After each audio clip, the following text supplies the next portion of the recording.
Hey everybody, welcome in, welcome in. We're not talking about anything weird. You're talking about something weird. What are you talking about? I'm pregnant. Okay, well, It's the pre-play phase where we talk about everything weird. as you do. Welcome in though, you guys. Thank y'all for being here. Folks, we haven't played in like a month. Yeah, man. I haven't had the dagger out in I miss weeks. D&D. Me too. So happy to be back though. I'm so very happy to be back. Well, let's go ahead and reintroduce our characters. You know, say who you are and where you can be found, and then we'll get started with the session. All right. Natalie, you want to start us off? You always put me at the top. Because you're at the top. You always put me at the top. Because I'm not gonna move it. At the bottom. No, I'm not gonna move it. That means I have to like move it every week. I'm not gonna do that. You're crazy. This week I'm playing as Font, so I'll be starting last. Okay, well, I guess that means I'm playing as Zard. Hello, guys. I'm Ledzoso Beans. You can find me on Twitter. You and Nick are now married, Derek. Yes. Oh. Let's go. That means your wife is mine. Nice. That means Natalie is mine. That's the whole reason I started D&D streaming with Derek to begin with. Nice. Oh, God. Nice. Okay. Out of curiosity, like, what is it uncomfortable? Like, if anybody knows, like, in the chat or in here, is it uncomfortable for like two guys with facial hair to kiss? Yes. Because like that, I imagine yeah. Not if it's a well-manicured uncomfortable beard or mustache. You ever have those Sketcher Velcros? It's like that. You have to pull each other apart. Actually, on second thought, I take it back, because you have something to protect your face. When I kiss Derek, his mustache is scratching my bare skin. If I myself had a mustache, then that would protect my delicate skin. Mustache protection. Yes, I'm Oh, starting God. that. Mustaches for women, for when your men has scratchy facial hair, or whoever You can you're get- dating November's has coming up. facial- You can get one of those just those like fake costume mustaches, Natalie, Oh my for like God. every time that y'all I'm kiss. starting a whole brand. This is my thing now. we'll get you added to the onto the parts for like your little Discord link there, I'm like actually- Ledzoso Beans facial hair. I'm bringing it to Shark Tank soon, so keep an eye out.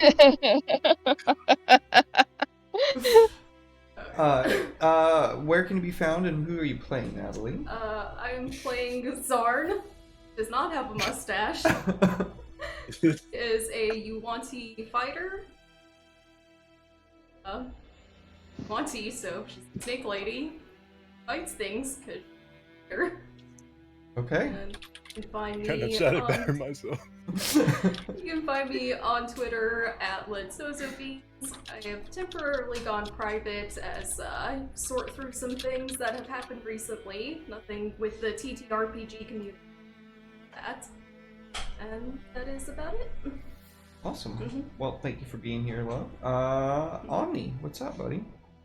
Hey everyone, I'm the last Dominatech, your favorite robot American, and I will be playing Ashwell, who is the rogue slash fighter multi-class, human ostensibly, of the group, slowly becoming Drow. We'll figure that one out as it happens. And yeah, you guys can find me on Twitter and my own Twitch channel, twitch.tv/thelastdomnitect. I stream 3 times a week at least, where on Wednesdays I have the Post Mouse, where we get ready and prep, as well as also eventually start doing recaps for our Mouse Guard campaign, which will be happening on Wednesdays every other week, starting not next week, but the week after. Thursday mornings, 10:30 a.m., we do the Breakfast Club, where we all hang out. We do art, world building, and usually end up just playing video games and hanging out with everyone, just chatting and eating breakfast together. And then Saturday, I do the Stellar Forge, where you guys can watch me as I actively world build, do art, and prep game settings, especially my Legacy TTRPG setting, which you'll also see in this channel eventually when it's done. And that's me, folks. Hell yeah, dude. Well, thank you, Omni. Thank you so much for being here. Much love to you, dude. Always a pleasure, buddy. Elise. Hello. It's me. I'm Elise. You can find me at Illustrate on Twitter. syndicate.com. Thank you for the link. And I am playing Finally Kira. did it. I finally did it, you guys. Nice. Sorry, I didn't mean to cut you off. I'm playing Kira, the Eladrin Death Cleric. Also, by the way, I am Van Housing's in the chat. Twitch just doesn't let you change your username. That's just... I don't stream or anything, so I'm just using the same Twitch channel. So Fair enough. I think it does, but it's like a really it's hidden in a really weird spot. I know Andy just changed his today, so I'm sure he can tell you. It's Damn, also I'll a have more to- involved process too, I think, is the trick. Yeah, I did it when I What? first started streaming again, and I don't remember it being I don't remember it being a thing. It didn't matter. I don't stream. I just vibe. So When some new up-and-coming channel wants that tag, you can sell it to them on Twitch. There you go. I'm sure. Sorry, I didn't mean to cut you And off, though. no, you're good. That's me. I do art things. Come follow me on Twitter if you're not following me. Awesome. Well, thank you for being here, Elise. Much love, dude. Always appreciated. Red, what's up, dude? Hello, I'm Red. I'm one of the 3 primary colors, and I don't know how I got here.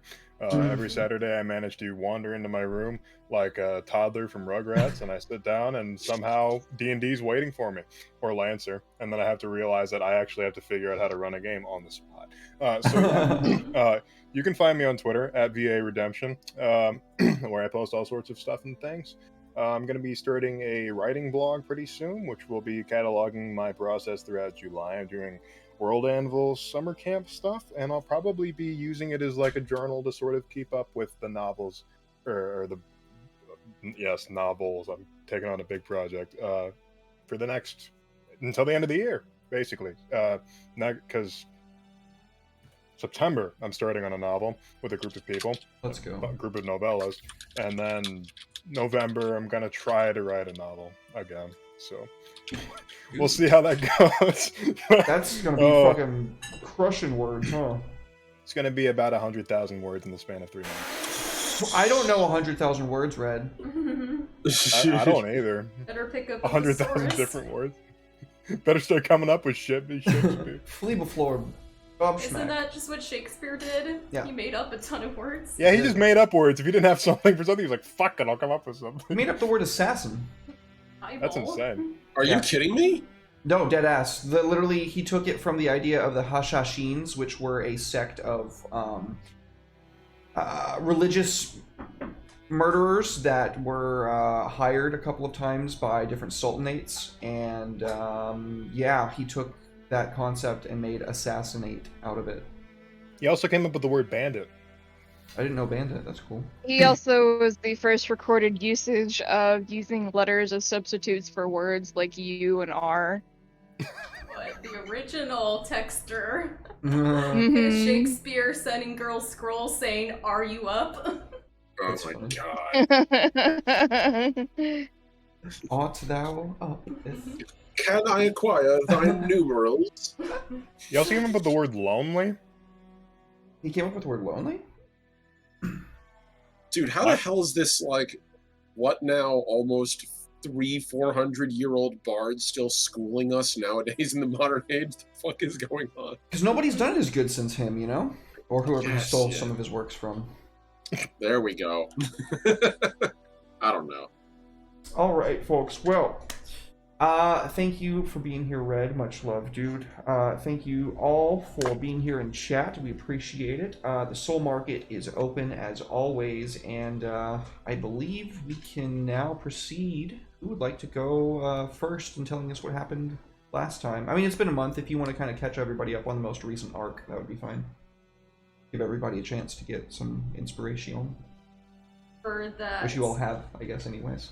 Barn went and got some more buff boys for her Buff Boys Club. Kira tried to steal some of Zarn's buff boys, and Zarn didn't take too kindly to that. He's very possessive of her boys. But in the end, I think they decided to just stay out of each other's ways. You've got your drow party, I've got my buff boys. It's all good. I remember that was actually like almost a three-way thing because It was. Ashwell got entangled in that as well. But don't take it that way. Where Ashwell was noticing some of his personnel defecting to the church, and also some of the church folks interested in joining his group. And eventually, he and Kiara came to a mutual understanding of, if they go that way, they go that way, that's cool. Just be aware, it's mutual, and it goes both ways. So there's a pipeline between organizations, and we respect that going from one place to another kind of thing. So that was a fun time. Inter-party conflict. I love it. Yeah. We worked it out with a picnic. Well, we worked it out with a picnic. Zarn worked it out by saying, fuck you guys. Dog. Don't take my shit. In a more polite way than that. But Yeah, yes, essentially. That was the undertones of what... No, I'm just kidding. Don't take my things. You mean your Yes. people? Yeah, those. Those are my toys. You have your own My toys. people thing. These are my toys. Mine. Sarn didn't learn how to share growing up. I do know that we also ended up in this whole situation because we came to this region hearing about this town being broken down and abandoned to claim, basically. And we claimed it after we cleared it, after it was infected by a fungus demon? Mhm. I'm a little Fungus fuzzy. demon! And then we basically spent the next couple of months turning it from old fungusy undead realm to something a little more inhabitable. And now we have we're working on a keep, and it's gonna be sick. Oh yeah. So we officially have our fort. Hell yeah, you do. I have my temple, and I Yes. have a lot of really awesome things going on at my temple. I have like over 100 drow refugees staying at my temple. I have, let me see, where did I put that down in my notes? Is it in my notes, or did I put it on my sheet, or where is it? Ugh. I got like a squad of elite drow warriors on riding spiders. True. And now we're like breeding spiders, and we have like a trading outpost. Yes. What didn't we name the little town that we're making Silkwater? You did. Something like that. Yeah, we Absolutely. did. I think Because of that's that? Silkwater Keep, Yes, as I nice. recall. Oh, did we And- go in on the type of tavern? The Silkwater Inn is what I believe it was. Yeah. Was that right? I think that's yours. I think that was, yeah. I couldn't remember. No, if I think No, I named the spider trading company. We went in on the trading company, and then Zarn, you opened your own tavern, and we named the trading company Silkwater Trading Co. That's true. And I think Zarn came up with her own name for. remember, so I'll think of a new one. There's a section to make notes, by the way, in Fantasy Grounds, if you didn't know it. Excuse me. Where players is, if you click that little drop down right under characters and you hit notes, you can add like session notes for each session if you want to. I usually am doing that. This is so stupid convenient. How is it this program keeps becoming more convenient? That despite one's how actually awful base. it's getting? That one's like in the base. That's been there the whole time. We've been working with this thing, and from the very beginning, this program went from being like, this is a little bit of like a more painful 20 experience to just objectively better on every front. What the hell? Yeah, I completely concur. When Natalie gets her computer for her birthday, she's going to be like, oh, yeah, no, this is just so much better. Yeah, so, sorry, I didn't mean to cut you off there. No, you're totally fine. And I have a little acolyte, and his name is Nimrul. And Derek, I spent all my concordance for a special friend. You did, and that's what we're going to actually open the session on, but I Yes! will give Red the opportunity to get inspiration that he already has and do a recap on his thing. So, old Vaunt, when he said that he wanted nothing to do with this place, he wasn't lying. So he left. So he went back to the city, to his tower, because he was feeling homesick, and you know what they say about wizards: don't keep them away from their books for too long. And he made contact with Satan. Well, No, no, he's not a servant. But so he sort of like, so he wanted to get rid of this ring. I don't think he ever ended up getting rid of the ring. I feel like the person just gave him the thing and then took off. No, he definitely took the ring. Okay, he took the ring. Okay, so I should get rid of that in my inventory. You should not be here. It's not like a devil to make a deal without receiving something in return. Tisk. I hate devils. I hate them. Anyway, so he's just like, he was sort of parlaying with. I wrote down her name somewhere. Let me see if I can find it real quick. Did I write it down in the log like a smart boy? He made, what was it, the third circle of hell or did he actually make contact with, like? He made contact with Celestine, who usurped Asmodeus as now Queen of Hell. Okay, so she is literally just the Queen of Hell. Yep, you were traded for the ring a fragment of the ruby. That's right. From... That is right. In that regard, he's just like, okay, I'll make a deal. I'll be your agent, but I have independent freedom and I can do whatever I want. And I have like, there's no sort of like you control me or anything. Ain't no strings on me. Yeah, it's a mutual agreement that's like sort of freelance in that regard. It's mercenary kind of work. And he was told to take down a casino because they weren't up to snuff as of late. There's actually a term for that. Let me see if I can remember what it is. I'll get back to you when I remember what it is. Okay. Y'all can move around if y'all feel like. I unlocked the tokens. Okay. Sorry, go ahead, Red. And he was just like, okay, I'll do you this favor, and I'll get rid of these people and replace them and take the property for myself. And she's like, how are you going to do that? He's like, I have my wizard secrets. And I invented a spell. Called Celerity. It's just better haste. It makes you invulnerable the turn it's cast to all damage. So, yeah, if you want to run through a cloud kill, you can do that. Why not? It's called non-exclusivity, by the way. Non-exclusivity, yeah. Yeah. They don't own me. I'm not like contractually obligated or anything. I had to like go that. check my contracts.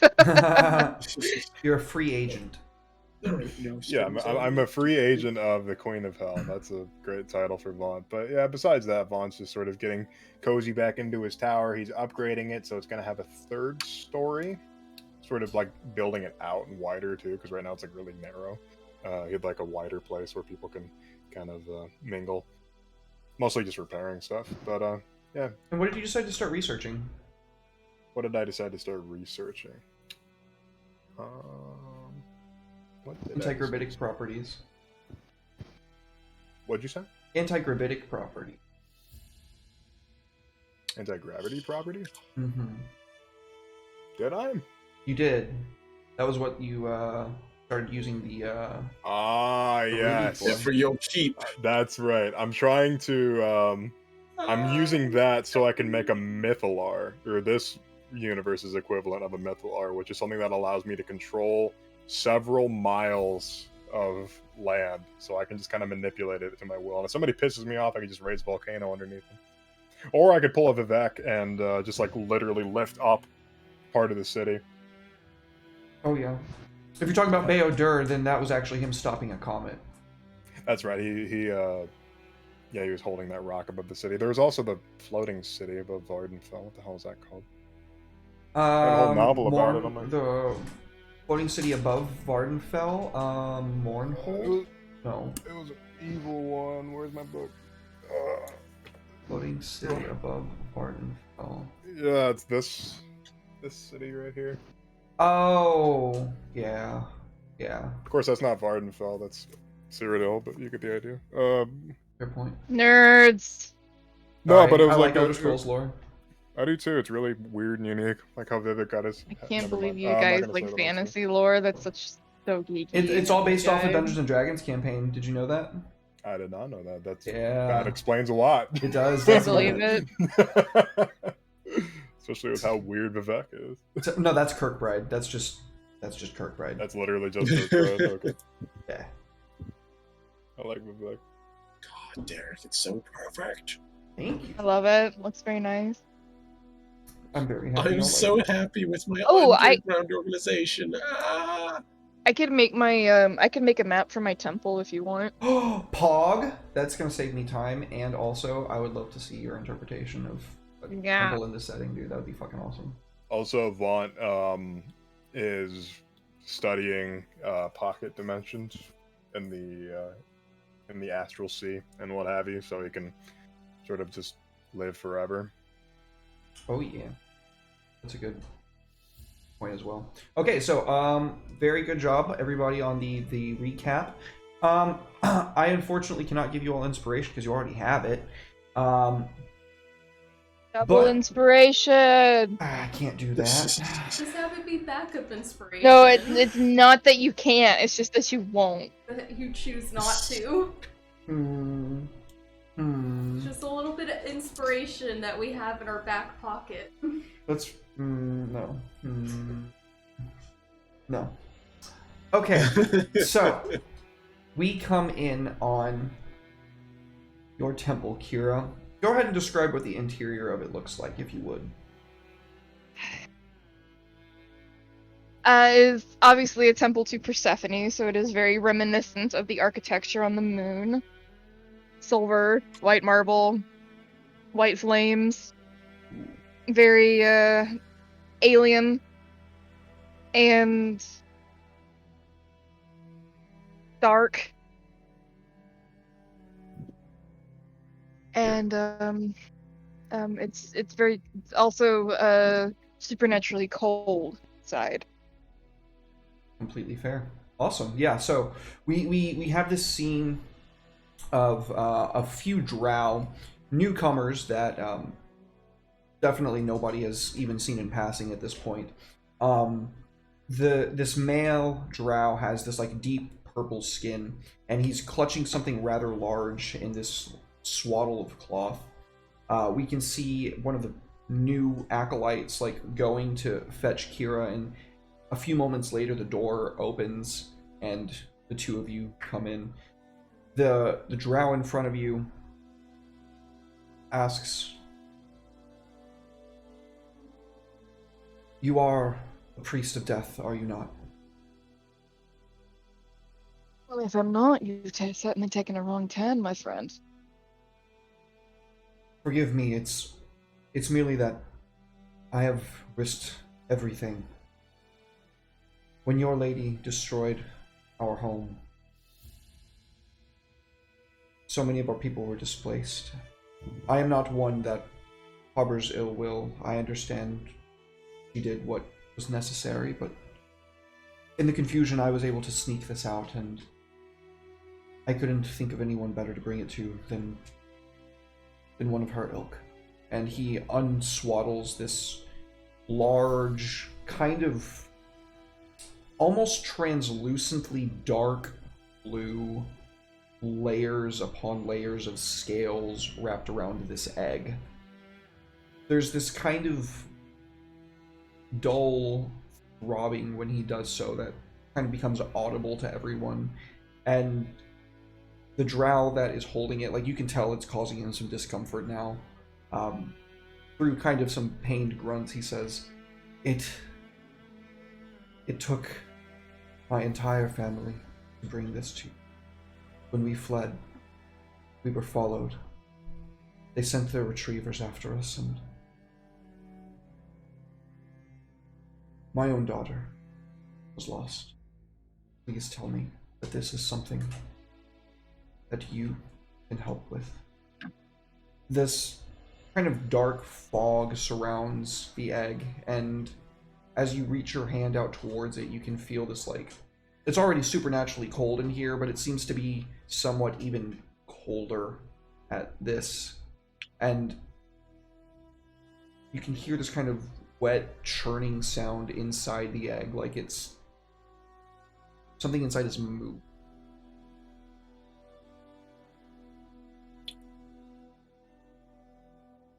I will take it and examine it unless you can tell me what it is.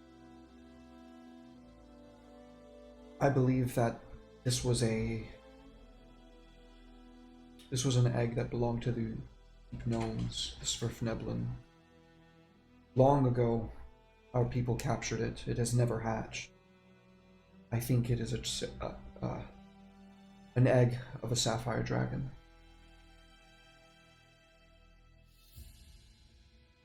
Intriguing, indeed. Why it Very has well. never hatched, none of us have ever known. Oh my goodness, what a good yawn. Sorry, my cat's in my lap. No, that was in character. I'm kidding. I don't know what to say. Thank you doesn't seem like enough. Please make yourself at home, and you may stay as long as you wish and have whatever you want. Thank you.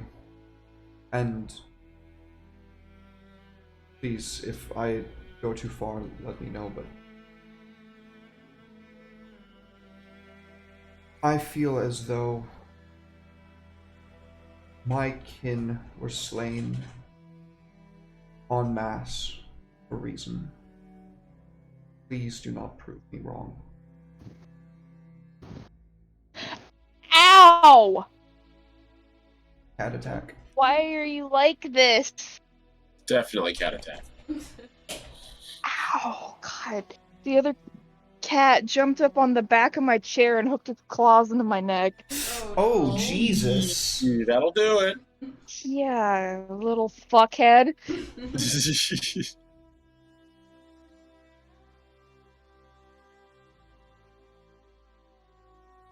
Anyway.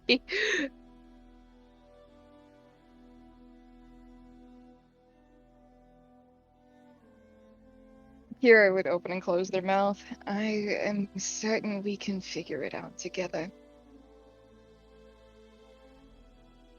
My friend here can show you around. Please. Yeah. He follows your acolyte and leaves this large dragon egg. It weighs about 25 pounds on the altar. You're kind of left alone in the room. It's quiet and dark. I asked you a question, in DMs, by the way. Ah, shit. I do not usually pick those ones.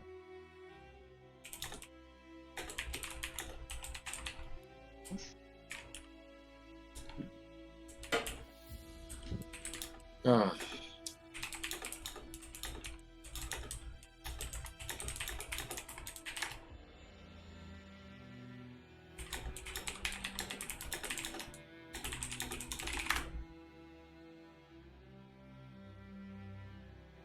Okay.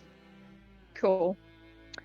Can I make a Arcana check, perhaps, to ascertain what to do with this egg? Yeah, absolutely. Okay. In the open or in the tower? In the tower. Okay. This is something that's a bit outside your realm of expertise. With an 11, it's a little bit outside your capabilities. It seems like it's not in any danger. But I mean, have you ever raised a dragon before, or seen a dragon egg hatch? You know, I don't know. I haven't given any thought to that. I'm gonna say no. This is the first for Kira. That's a fair assessment there. then yeah, I would say this is a bit outside your realm of expertise. You might need to get some help. Hey, I'm gonna pray to Mom for help.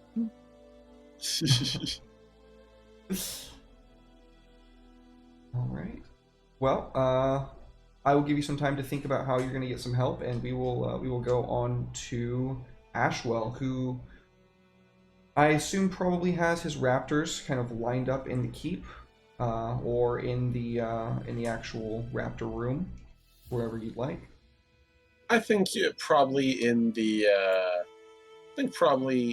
Yeah, in the center keep, unless it's official business, in which case, then yes, in their private quarters. Still working on like the naming for them. I think Raptors is probably the term I'm going to use for them. I'm thinking I'm just going to start calling the other groups flights because there's only so many words I can use for birds before it starts running out. The burbs, So, the yeah. flying ones, the feathered dinosaurs. The feather beans. Their beans. The beans. I can just call them beans. Yeah, I think inside the chamber over to the right. You got the Probably chair with the where he feathers. Yes, I assumed, and I love it so much. Thank you, by the way. It's delightful. So yeah. Also, I noticed this is not role playing, just a surprise. I'm still 35 HP. Sorry. Oh, it's okay. I was just like, I just noticed. I was like, just in case something accidentally taps me. There you go. Extended rest you, to Chief. everybody. Excellent. So, yeah, if it's official business, he would have the meeting in the quarters. I figure he's probably been largely doing his own thing, organizing the keep, getting the nest ready to go in the undercroft, and just sort of making sure everything is shipshape. And honestly, he is pleased as punch with what's been going on, with how this has been developing. Like, there's a genuine, palpable sense of pride. He's smiling so often nowadays, you can see it even behind the mask every time he walks through these chambers. Especially when he gets a chance to step outside the back and just, like, overlook the ocean from the back of the Sally Ford point. Like, it's perfect. It's literally everything he could want.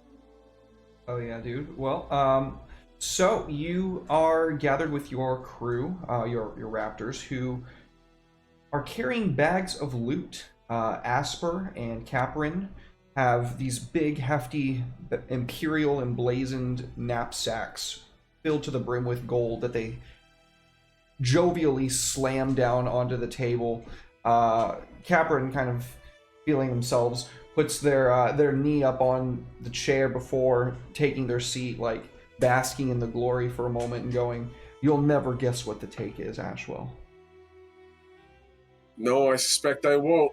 But please do enlighten me. I am very curious as he looks over the piles in front of him. I imagine a very kingly sum. 1,000. Now that right there, that, my friends, is progress. And he stands up. Well, ill-gotten gains should be put to ill-gotten use. I think we've done pretty well by ourselves, haven't we? We now have 2 groups of trainees. I have all of you. I think I can safely say your training is, at very least for the moment,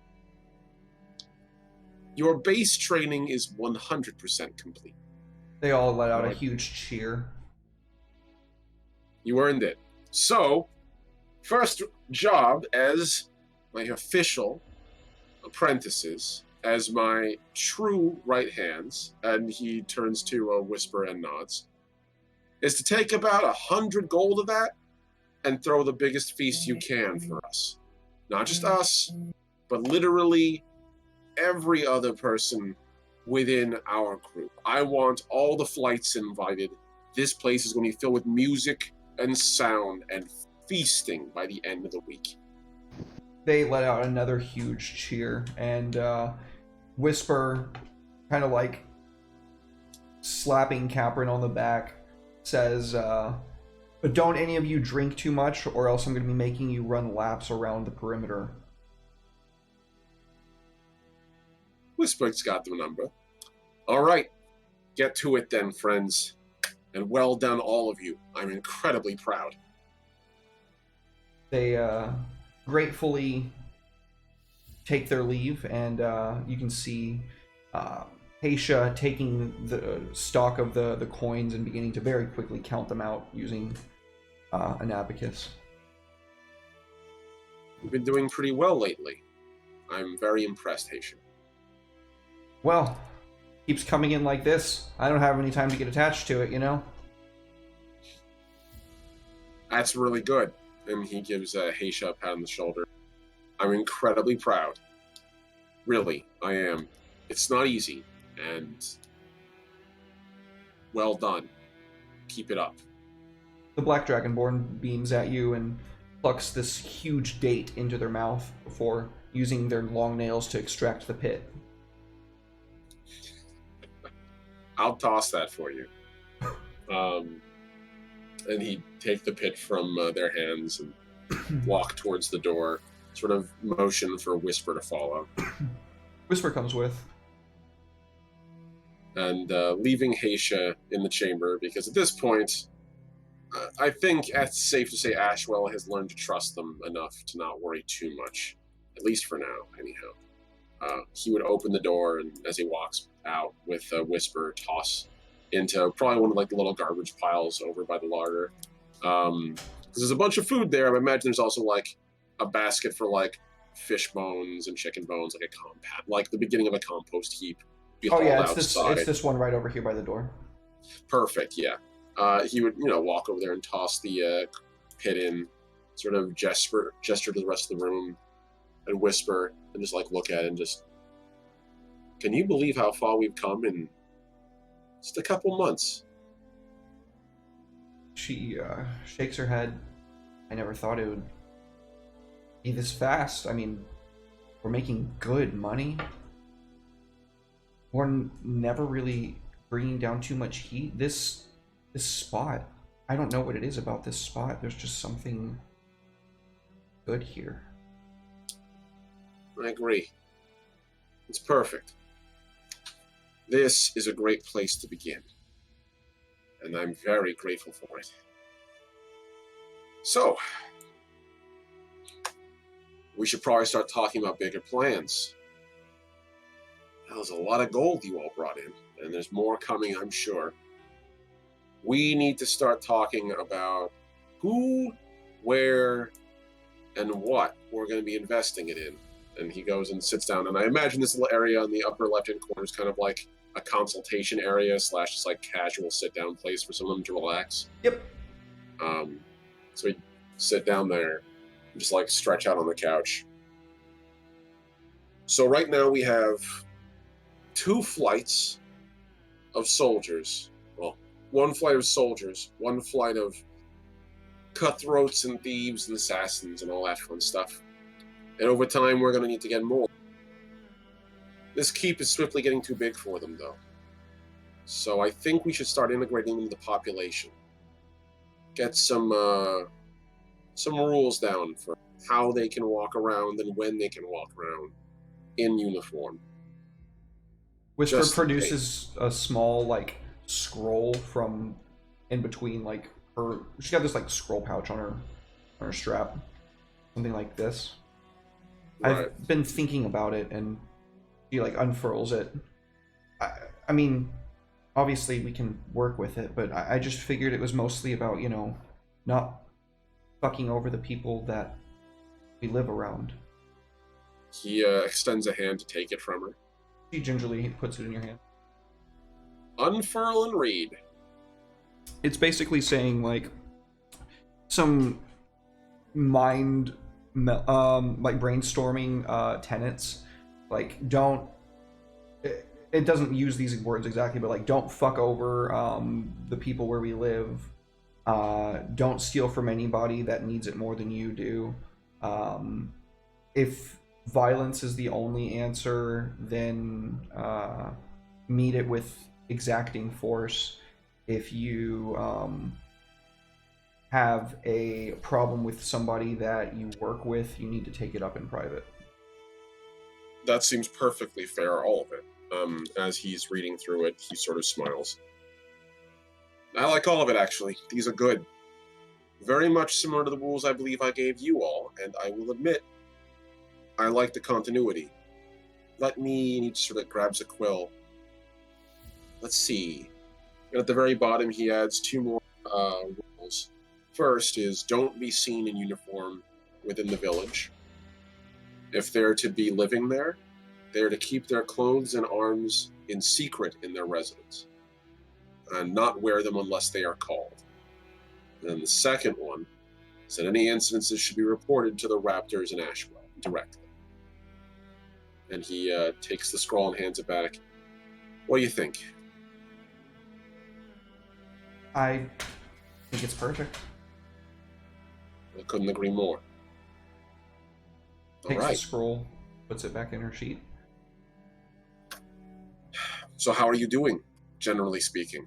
I mean, all this notwithstanding, as he gestures around them. Give me an insight check. Okay. Insight check. Doodly-doo. It's the first roll of the session. Wow. Okay. Wait, I need to No. actually see the dice tower. Lies. Okay. I made an my Arcana first check. True. My first roll of the session. Don't take God, this from Omni, me. you're so selfish. Okay. So she gives you like kind of a half smile, and when she says, I'm doing great, you can kind of see that there's this tired look in her eyes and this kind of expression of like exhaustion. Well, let's make sure you get some rest, all right? Yeah. I can bear some of this weight too, you know. It is technically my organization. I don't want you burning yourself out, burning the midnight oil. He goes, Metaphorically. No, I'm getting enough rest. I'm having these nightmares. I mean, if you can count them that, you know, I don't really sleep, but I'm having, I guess, visions, and in them I'm standing on top of ruins of a city underground. There's this great lake flooding the whole region. And I can feel this weight, like the darkness of all night pressing down on me. And I'm not afraid of the dark. Night's not something that I'm scared of. But I feel fear. And each time I come to,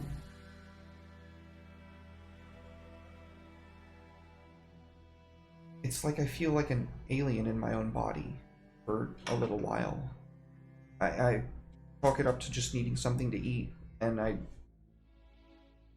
guess I feel a little bit better, but that time that it takes for me to feel like I'm me again is...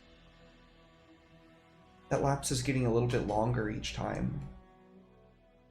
I don't know what it is, but I find it impossible to rest. Yeah, no kidding. He slowly stands up. Question, Derek. Yep. And I know right now Ashwell seems to be slowly metamorphosing into an elf.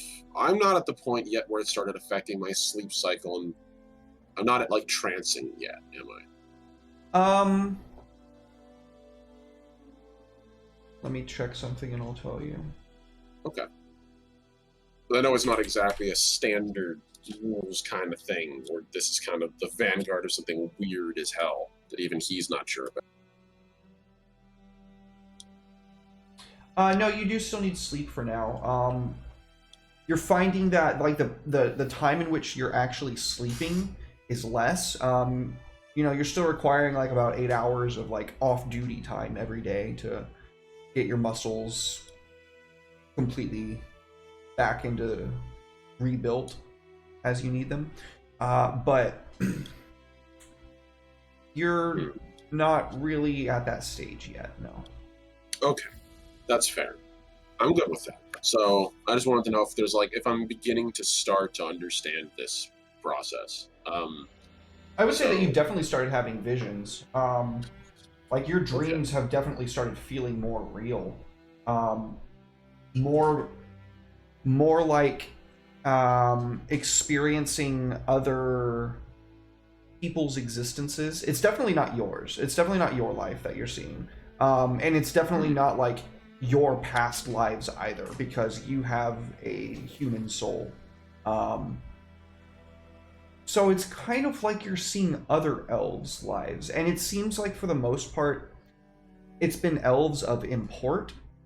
Sometimes you see like various elven heroes that you've heard or read about throughout your lifetime.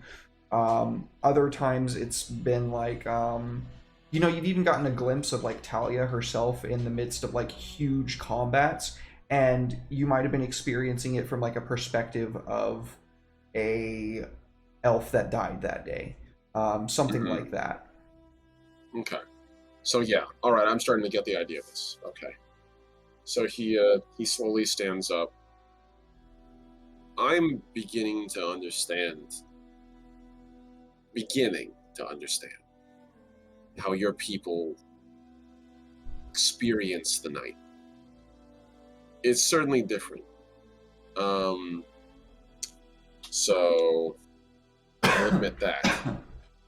But this does sound entirely different from what I'm used to experiencing on my own end. Have you talked to anyone else about this? She shakes her head. Well, my experience with drow and elves is relatively limited. Besides stealing from them, it's not really helpful in this instance. But I do know one person who might have answers. Come on, let's go talk to Kiara about this. All right, you and your lieutenant get up, and we are gonna go to. Let's go to Vaunt, actually. Sorry, Natalie. We will get to you in just a little bit. Vaunt. Yes. What have you been doing in the past 3 months? Ooh, well, overseeing the construction of the tower, the upgrades to it, as it were. But other than that, I'm trying to think. Probably going about undermining that casino. That's his best bet right now. And he's basically just trying to make connections so he can literally just steal the deed out from underneath him and kick them out. Very nice. So what machinations have you been setting into place? Greasing a few palms. Bond's got plenty of money to go around, and people like money. So, let's see. You can make a roll for that if you'd like. Sure. Sounds reasonable to you. I'm being persuasive, but with money.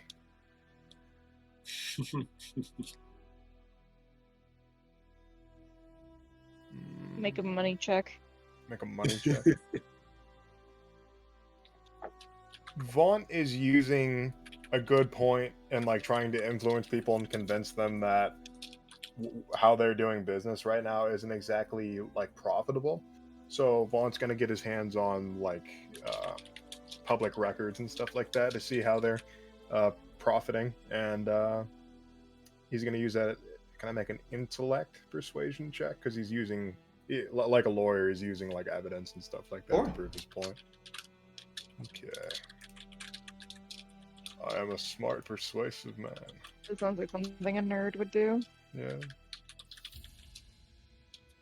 Alright, so you find some documents stating that they haven't been paying their taxes. And not only that, but they haven't been paying their imperial tithe. The problem more specifically lies with them not paying the Empire what they're due. You can get around with not paying the city taxes for a while and then just like work something out with the municipal government and probably pay it off over time. If you're late on your imperial tithe as a business, that's like, they might send somebody down there to like, hey, what's going on, you guys? What's going on that you can't pay your imperial tithe? Do you need us to help you out? Do you need like an influx of cash? Or do we need to, buy your company from you, and then you have to go probably back into the workforce? Yeah. Well, in that regard, he's just going to sort of be like, yeah, well, the thing is, like, I can actually pay the taxes and what have you. He's probably going to have to get in contact with some officials because, like, he could pretty much illegally get them taken out and, grease some palms and then get the deed himself that way. Since it seems like more of a government issue than it does a, interpersonal one. Oh, yeah. So who do you want to go talk to? Somebody that would be able to overturn a deed. So whomever that may be. So I think that we need to go to the actual castle in Blackwood. Oh. It has been some time since any of you have seen Castle Vandrean. And indeed, the last time that you were here, it was the midst of the Fall Festival. It is much darker at this point in time. The very stonework itself seems that the color has been kind of not only bleached out, but then kind of burned and charred. It's this dirty, scorched black that looks kind of inky in the sunset. As you arrive, you can see that the guards inside the castle don't even move. You'd think that they were just static suits of armor if some of them didn't like get up and move on rotation every... Well, you don't really know the timeline because you haven't been here for long enough to figure that out, but they're moving very specifically, and they're all kind of moving as one. On your way in, you meet with a receptionist who, sets up your appointment, and in a matter of days, you are brought back to speak to a kind of local governor. The Duke isn't meeting with anybody at this point in time, but the person that you are met with is this kind of sallow-faced human. He has one green and one blue eye. And he wears these kind of old, bedraggled robes. Carries this big book and this old staff. And what might I help you? What is it? Vaunt it is indeed. I was looking to report tax fraud. And not only that, I was wondering if we could perhaps make a deal.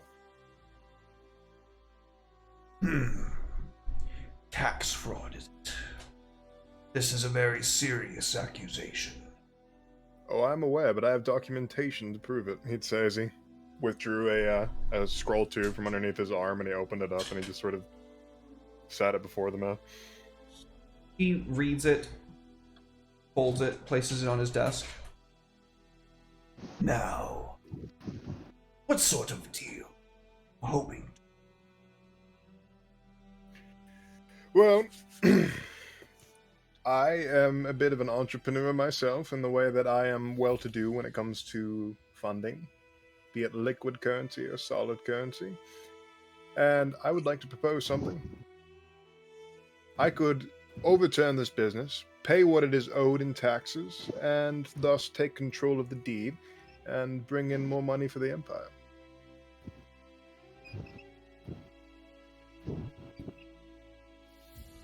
This casino, there is no official record. That is exactly the issue, my friend. So, if we were to, say, write up a deed and I were to be in possession of it, that would mean that I would rightfully own it. And it then would exist legally, therefore making it complicit to taxes. He repeats himself, and you get that he's meaning a little bit more than he's leading on by saying it. You can give me an insight check if you'd like. Okay. Where me insight? There you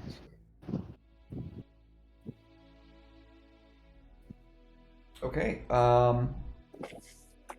You get the feeling that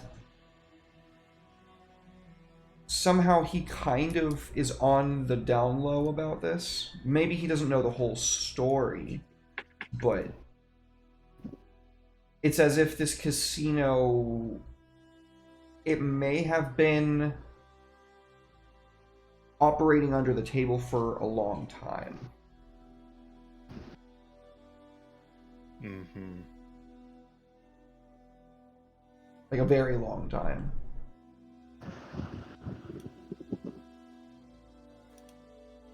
Okay.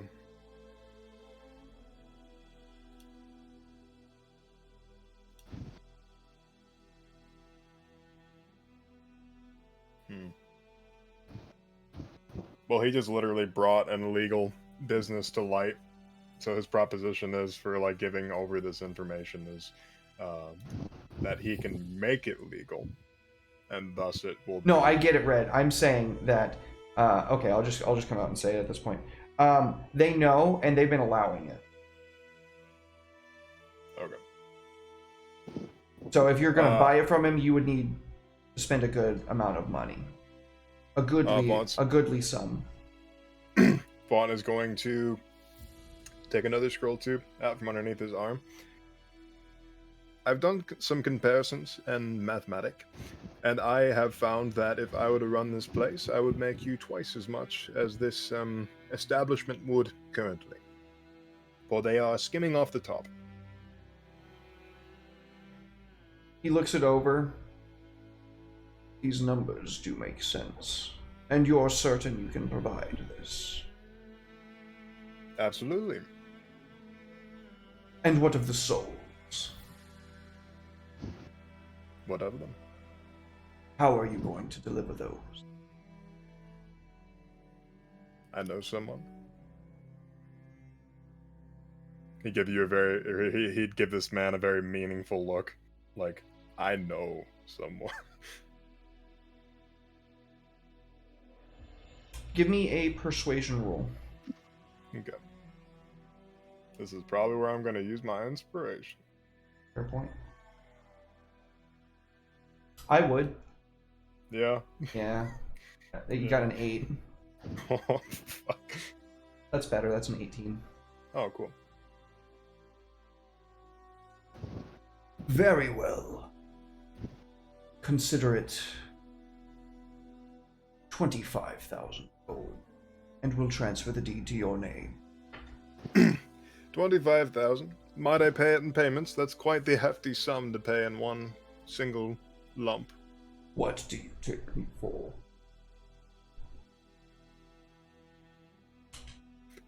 I shall return later today with the means. He nods. Very well. How much gold does Brett have? All right, we'll let you figure that out while we'll go to Natalie. So, Natalie, what are you doing at this point in time?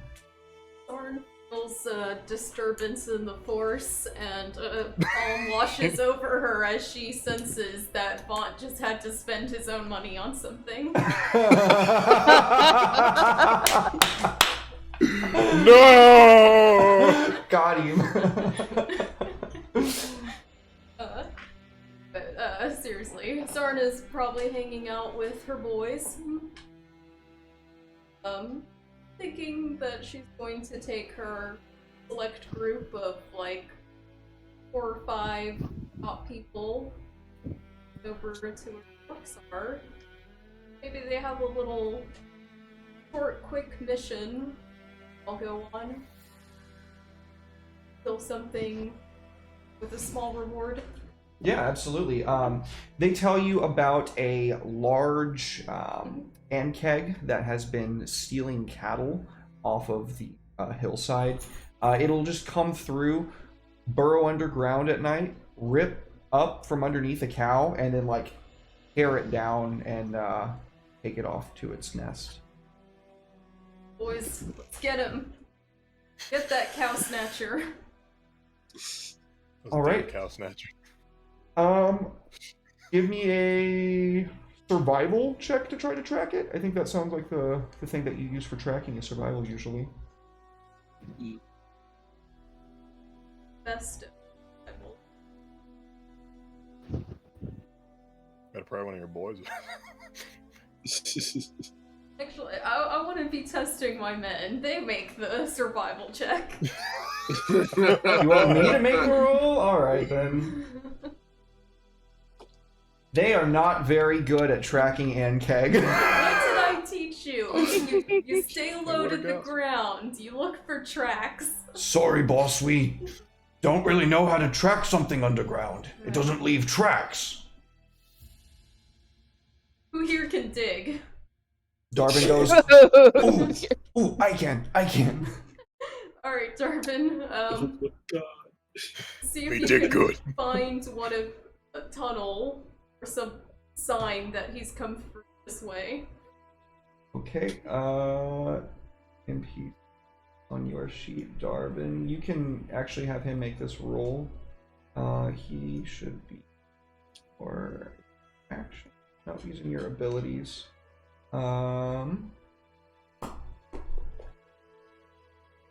Inventory notes. Maybe. Where did I put him? Did it not save the work that I did? I'll be so upset. Been there, Okay. done that. Right. Oh, it doesn't even have him in the thing anymore. Okay. No. What have you done? Oh, because it's not the right. Got it. Okay. I'll just go ahead and roll it because I have it up. That would be a wisdom check. I'll be right back. Oh, he got a 21. Okay. So, Darvin, That's my boy, Darvin. using a shovel and a pickaxe, he digs down to where he can find a big rock in the ground, and he digs it up. He has the other men help him haul it up the hillside to where the cows lay down at night.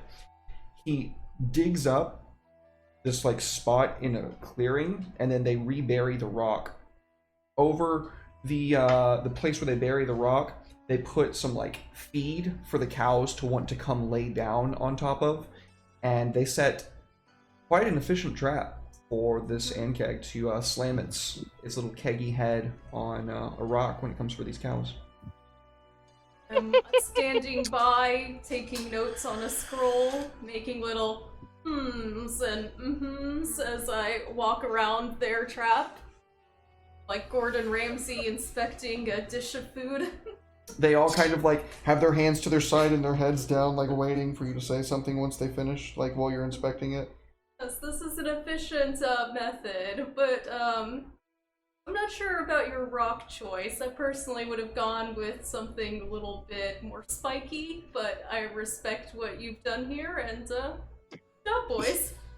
But limestone's hard enough. Masters are. Each their own. We all have our rock preferences, don't we? I like obsidian. Of course you do. So pretty. Like it eats the light. Well, there will be time for talk of stones later. I could talk about stones for hours. I am aware, Darvin. For now, let us catch our beast. All right. What roll do you want to make to bring the trap on the beastie?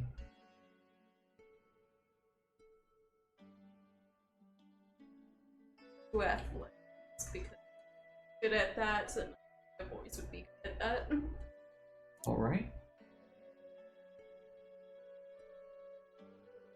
So, when the creature comes for the cows that night, it slams its head, falling for the trap into the rock. It very quickly and very, like, abruptly bursts through a spot. All the cows get up and, like, run off. Luckily, it didn't have the opportunity to grab one because it was disoriented from hitting the rock. and you all very quickly jump in and seize in on it and have grabbed this thing every which way. It is definitely grappled by like the fucking 6 of you guys. There's no way it's not going to be grappled. For the most part, I mean, it's kind of at your mercy. Darn, you've got fucking 6 whole dudes grabbing onto this thing. What does this creature look like? It's a worm? It's an ankeg. I will show you.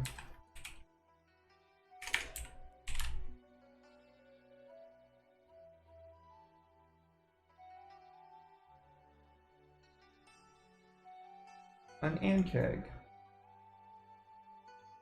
Tie her up, boys. Bringing this to town. Yeah, so they absolutely, they rope it up, they chain it, and after they lash it to all of their own backs and like harnesses, at like 4 in the morning, you guys get back to the keep, hauling this big fucking like 600-700 pound insect thing that's quite chittery and chattery the entire way, basically, until about maybe 30 minutes before you arrive, where it finally falls silent and resigns itself to its fate. On me. I've got another beast for you. You seem to like to collect these things. Oh, sorry, not Omni, Ashwell.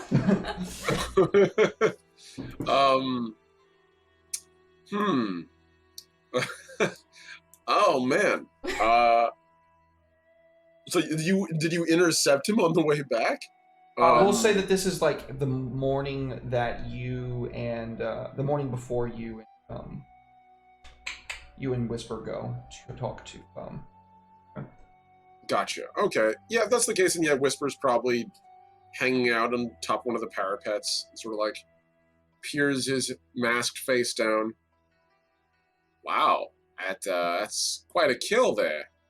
Then looks at it as it moves. Okay, less killed, but definitely captured. Color me impressed. I don't know, I thought maybe you might have use for it. I don't know, felt kind of bad killing the thing. It was just hungry after all, but I am also hungry and would like to eat the cows. I'm also hungry. No, I agree with you on that. That's I a agree mood. with you. Bizarre, cows don't have eggs. Storm still likes meat. Eggs are just her preferred food. Easter egg. I put eggs. So, I have a feeling I know almost nothing about it, but is there any... Can I make a nature roll to see if I know anything, the first thing about anthegs? Yeah. Alright. Go, nature roll. Huzzah! You have never heard or seen of anything like this before. You never heard of an ankeg. You're not even sure what the fuck this is. It looks like a giant, overgrown, menacing praying mantis. Sure. Yeah, I am a city boy. I'm pretty sure I wouldn't know much. You rolled medicine. Oh, sorry. So if you're rolling for its physiology, I could tell you something about that, but something tells me that's not what you were looking for. Hey, Alec, what's up, buddy? Yo, buddy! You do not know anything more. You were told a little bit by the orcs before you left that you were told what it looks like. You were told that it is a subterranean creature and that it has a nest underground, and it was bringing these cows back to it. As a nest underground? Darvin, go fetch me this creature's eggs. Come on, boys!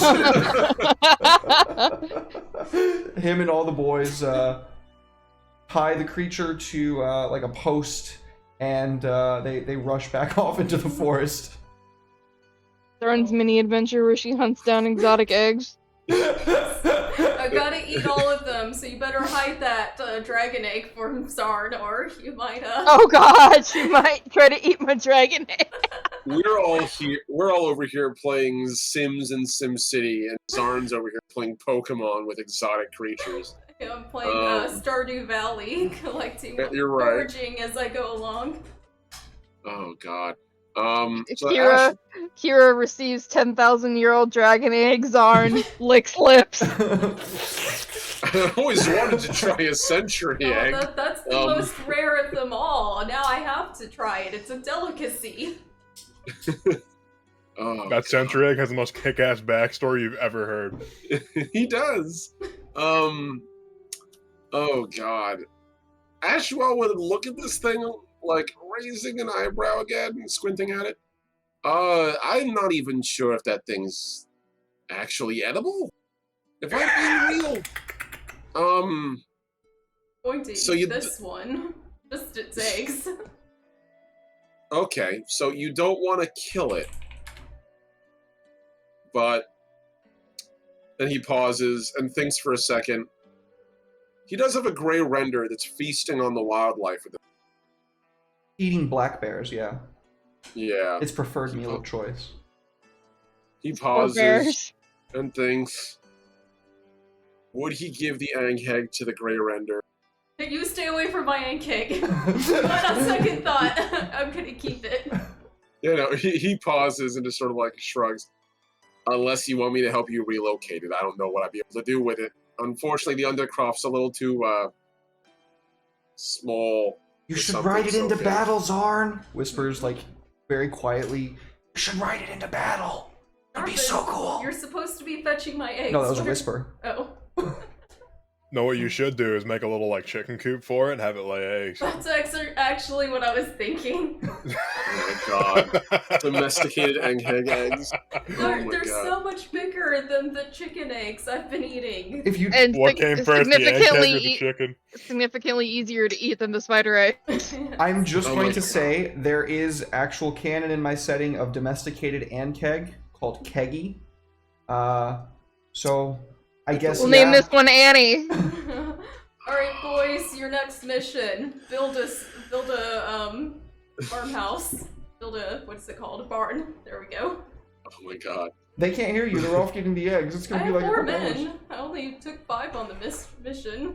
Other men!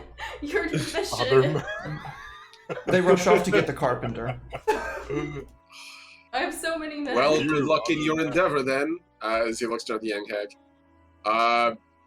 Do try to keep it away from the Undercroft, okay? I don't want to kill it, but I can't imagine many of my apprentices will be keen on seeing that thing break its way into the underside of the castle and let it walk out. Could you imagine trying to sleep at night and then all of a sudden your wall explodes inwards and this creature just Like, literally, it's going to be a scene out of Starship Troopers where a bug breaks into the room and, like, 30 Marines club it to death out of rage. And then later on, it's just like, oh no, Annie!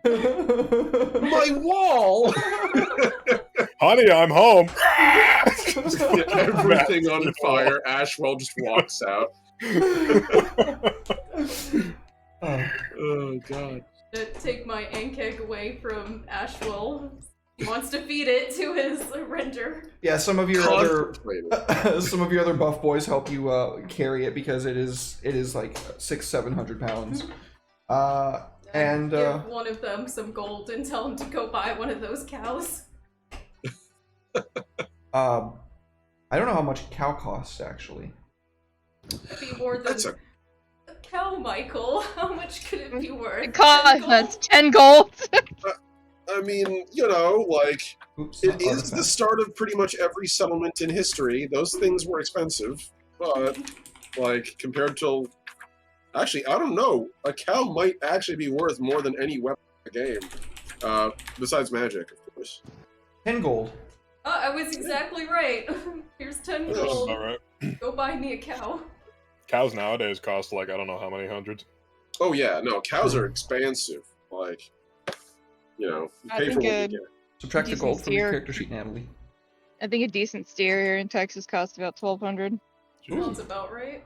Yeah, Yeah, but you can. Everything decent in Texas costs 1,200. Well, the way that you do it is you buy like a cow. You sponsor a kid that is doing like agriculture class through like their high school, and then they love and appreciate and take really good care of that cow. And then one day when they go out to auction, they go take it to the show, and then after the show, the cow has to be killed, and you get If you bought the whole cow, you get the whole cow. Some people do like halves. They'll go like halvesies with their friends and shit. But you need like a freezer to store all that cow. Yeah, and then they butcher the cow after this poor child spent the past year of their life caring for and raising this cow. Oh, if it's a cow, it's often more than a year. If it's a cow, you're gonna be raising that thing like probably like 3 years, probably. I think cows. Just cows sometimes Well, it this just is depends really on dark. that. They also have age. Anyway, And here I so- thought sneaking an Angheg into this place would be the darkest thing we're going to get into with animal like sheltering today. But They no, we got way also dark. have they also have age group stuff because I think you can sell like veal basically as well. Oh, I don't even like veal. Veal tastes bad. Don't get veal, people. Wrong. Veal's delicious. No. I'm a Of fucking course chef, not, and I you didn't. think I that. decline to believe that you don't like veal. Oh my It's god. very cruel, but it's delicious. So you have your literal army just use their manpower to construct a shelter for this It's creature. like when you see Amish people raise a barn. It's exactly like that. They do it in a day. Except that these people are not like the Amish and aren't master builders and crafters. They are fighters by trade, Except and so they have... I make them keep redoing it until they get it right. So maybe it takes more than a day, but it's a good barn at the end of that day where they finally get it right. They have a shelter built for your keggy, for your Ankeg, that is like half underground, and finally it is like chained in and shrieking for the cow. You have been paying at least one cow each day. This thing eats a whole fucking cow a day. We're gonna have to figure that out. Start feeding prisoners to it. Do we even have any prisoners? We Go can get always some. start getting them. Oh Do the god. orcs know, is it an carnivore strictly, or is it omnivore? It is definitely a carnivore. Is it an omnivore? No. Mhm. I hope not. It only eats... Oh, I get it. It took me a Yeah, second. Mom, I Don't didn't know feed me you- to a monster, thanks. I don't know you're into this. I'm not. I've said so many egregious things about Omni on stream. That one right there? No, that's not Omnilore. Hard no. You will be banned from the Omnilore Reddit if you do that. Then I Omni guess- does often identify himself as a nice guy, quote unquote. Get the fuck out, Red. Anyway. Oh god, I love you. Zarn is going to start figuring out how to make Beyond Meat. That is meat, but not from a cow. She wants to start growing her own meat, essentially, to feed this thing. What if we pay Zarn? No, sorry, not Zarn. What if we pay Vaunt to summon a demon every day for this thing to eat? There you go. The Can demon... it eat demon ichor though? I don't know. Might be bad for its stomach. I'm being facetious here, but if it's a possibility, it might be more feasible than raising cows solely to feed to bigger cow. To That's super why I'm cow. gonna- Just Oh my- so you can eat eggs. I've tried them now. They're so good. I must have more. This is literally let them eat egg. The thing. You're Let becoming them Marie eat egg. Antoinette. You're becoming Marie Antoinette here, and I love it.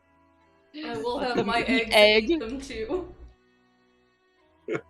So, before we move on to the next part, Kira, you had something to figure out earlier, but I can't remember what it was.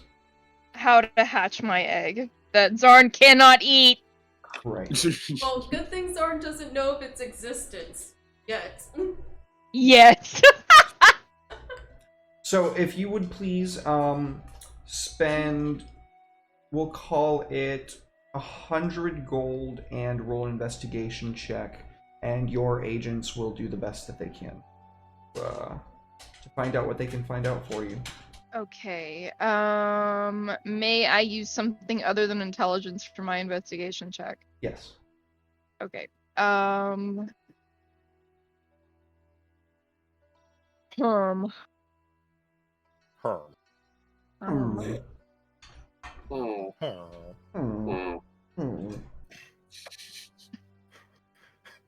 I'm gonna use wisdom. Been watching too much Minecraft shit.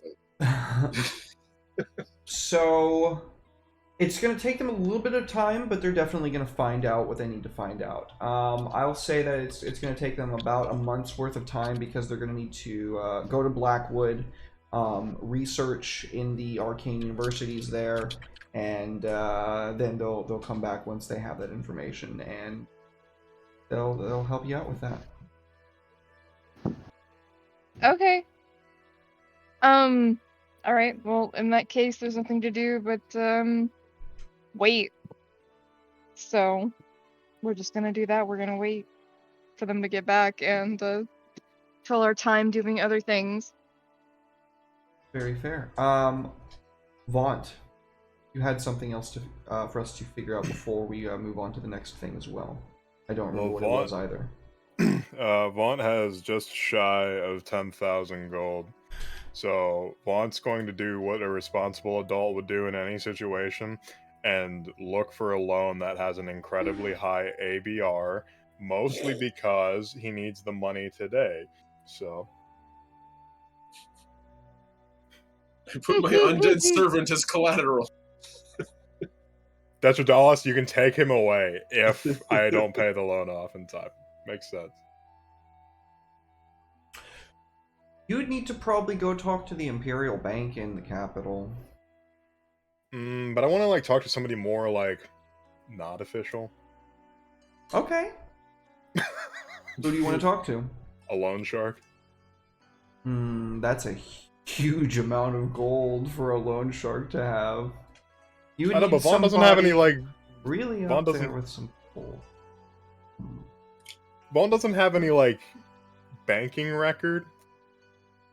So him getting a loan, unless he's doing it at gunpoint, which in that case, why doesn't he just take the money anyway? I'm not gonna I could rob a bank. That's what I do. Let's see. All the guards are surrounding Vaughn. He's just running out of the bank full speed with money over his shoulders, but he just pops his invincibility haste and he's just running away. It worked.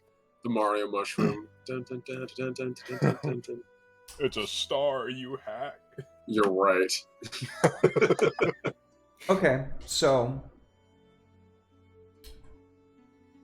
spend 100 gold and roll an investigation check for me. Money. Where is my skill? There are my skills. Let's see.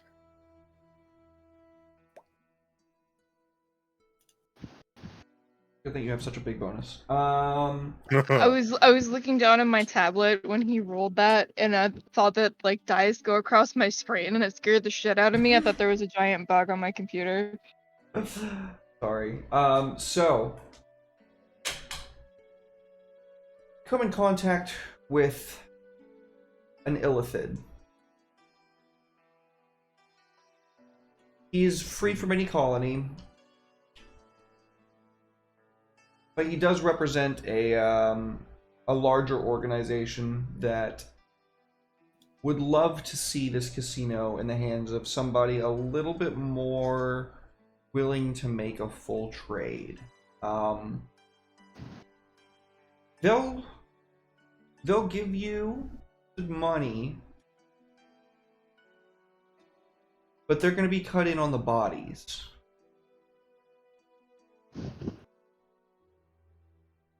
Which means you're going to be bringing in a lot of heat on yourself. Potentially. If you're not careful. That's Vaughn's middle name. Careful. Vaughn doesn't have his surname. So, he technically can't have a middle name. Careful Vaughn- is his last name. Vaughn, careful. Vaughn, careful. Then yeah, he will write a note that basically says that they're good for it. But I need it now.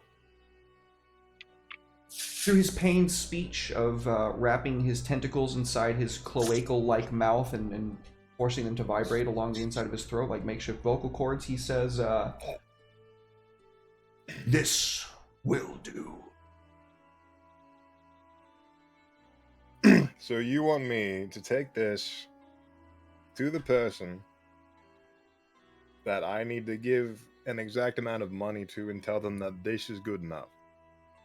He is familiar with us. He knows we're good.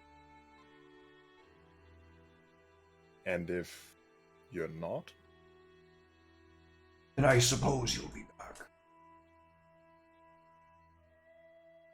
Yes, but if I'm back, you won't see me coming.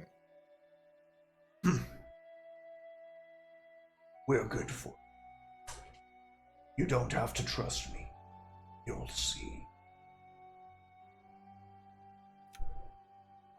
Bond's just gonna take this and tuck it into his robes and walk back. Bond's getting his Fitbit up for the day. Getting his steps in. Through some careful maneuvering and political weaving, they are able to transfer the name of this establishment under your name, and now all that's left to kind of do is take it. Well, I'm gonna walk in. Let everybody know that they're fired. They, Just the managers. I will actually.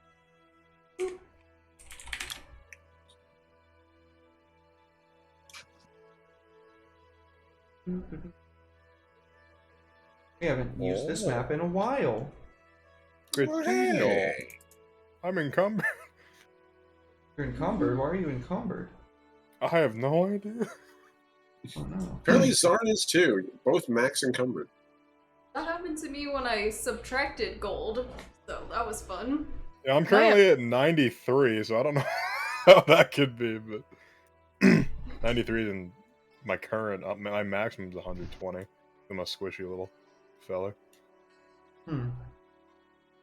Interesting. I can fix that on break. So you walk in, and the folks that you attempt to dismiss don't take too kindly to it. The floor man, one of his eyes is a literal diamond, kind of looks you up and down and says, "And who are you supposed to be?" I am the owner of this establishment, and I will ask you to leave. Only once. And then I'll call the god. I don't believe I've met Lowborn. You call guards. I'll call the forces of hell. No, you won't.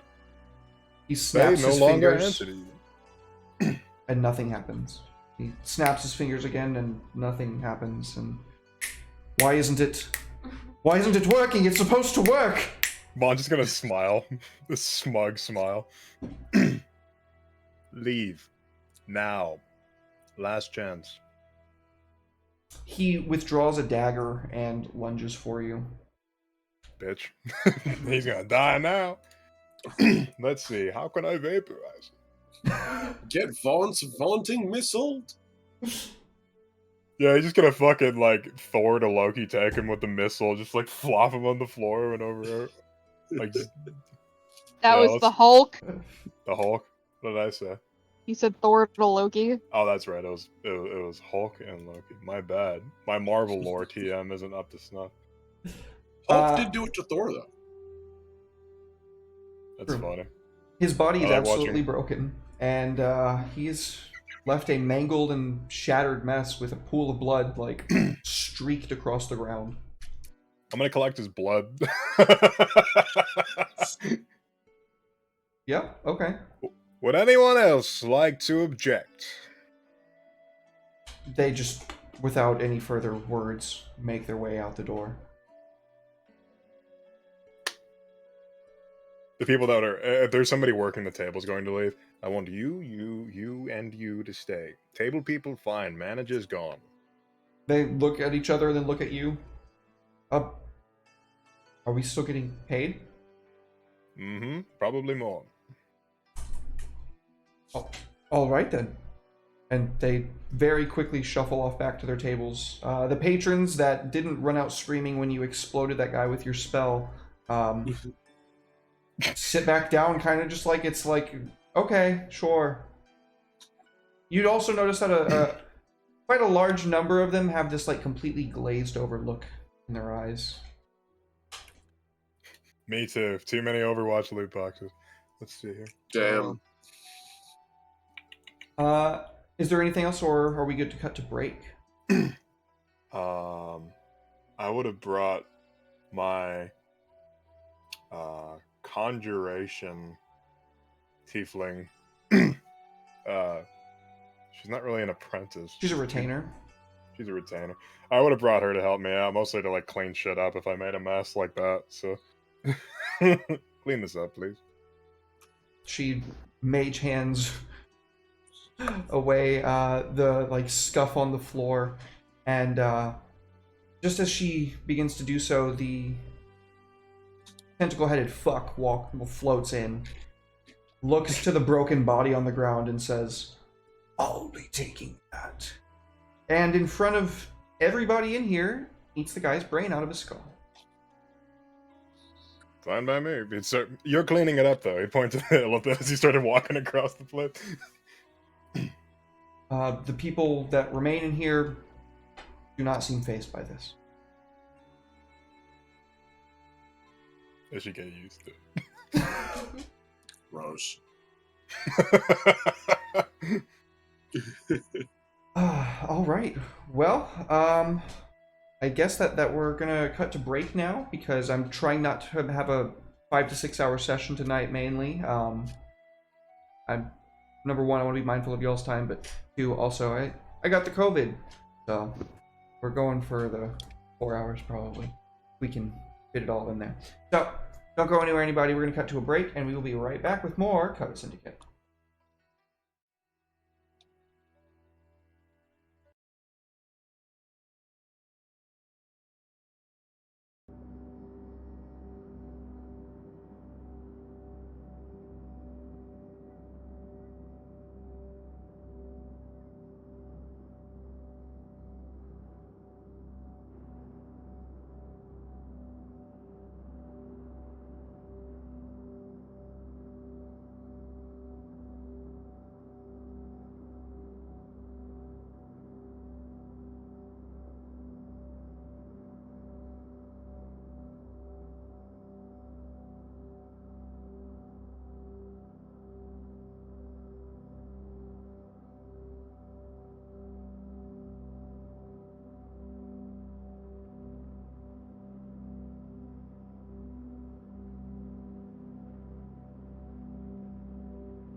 Welcome back, everybody. Thank y'all so much for your patience. We surely do appreciate you. And, yeah, so just getting right back into things. About a week later, at the end of this, the tail end of this feast that pretty much everybody was invited to, Zarn, the next day some of your men are sick. And I don't mean sick like they're feeling like kind of under their weather or maybe they have the flu or something. I mean they are violently shitting their guts out. Poisoned. Your officers don't seem to be at all sick whatsoever. Darwin looks a bit under the weather, but I mean, you've seen him look worse. You've seen him in the thick of combat and like bleeding out and shit. He's recovered from worse. Whatever's going on with him, he might just be having the flu or something.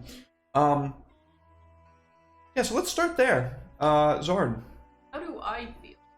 I presumably was at this. Definitely. I mean, unless Ashwell was like, yeah, no, only my people were feasting, and then nobody else also gets to like enjoy themselves around the same time, even if they're doing it elsewhere in the keep or town. The entertaining thing was originally the idea was going to be just for them, What it but sounded like to me. but he is willing to have others, especially if it gets out. Like, Well, he I doesn't know mind Zarn is moving. petty enough that if you were having a feast, Zarn would be having everybody in the tavern that belongs to Zarn. So. That's true. No, I think he'd allow the folks from the Covet Syndicate involved. I don't think he would, especially since Zarn and Ashwell both went into the keep halvesies. Well, I guess trisies technically, because Kiara also was invested in this project. So I guess 3 ways. But outside of that group, I don't think he would be inviting the whole town. Regardless of the status of their invitation to the keep, to the feast or not, they are still sick. Yeah, that's very fair. Ooh, interesting.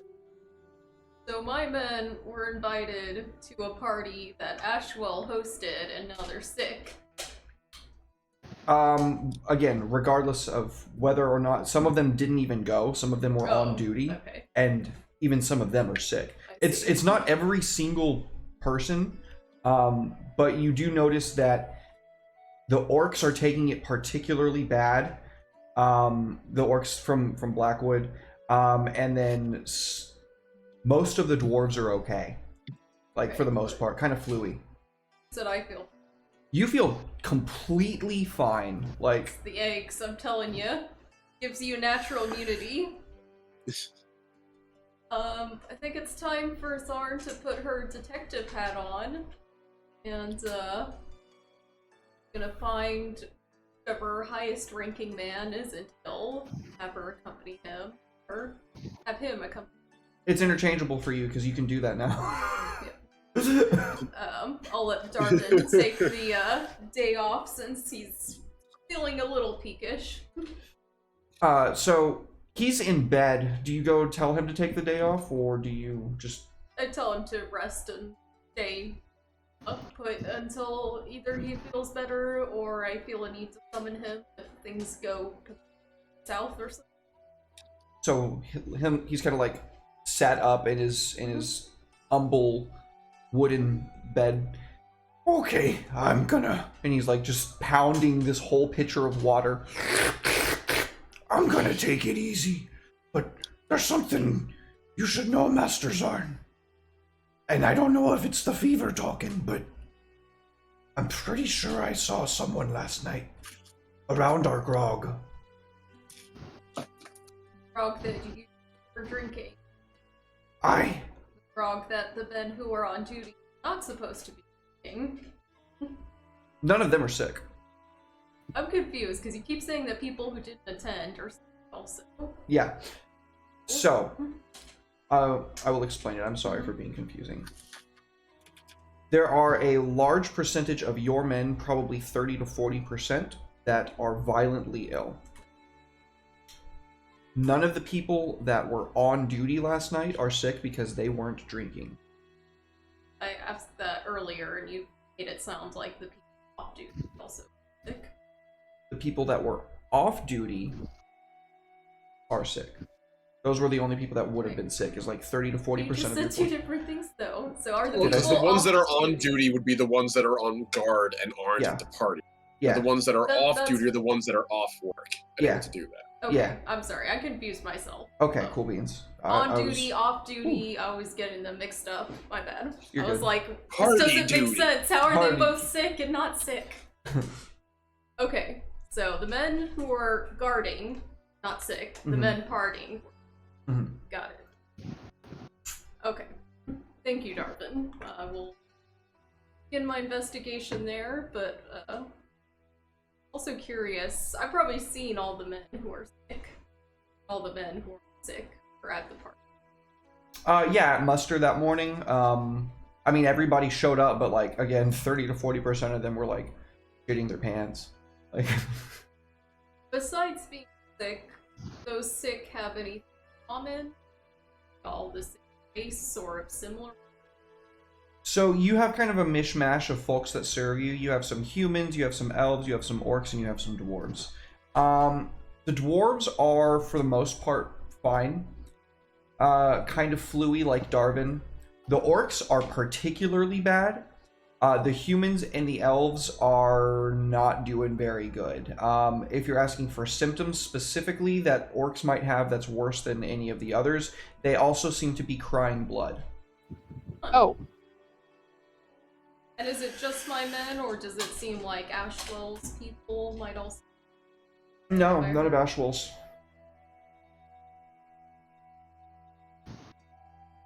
Ashwell's still here, or did he depart already?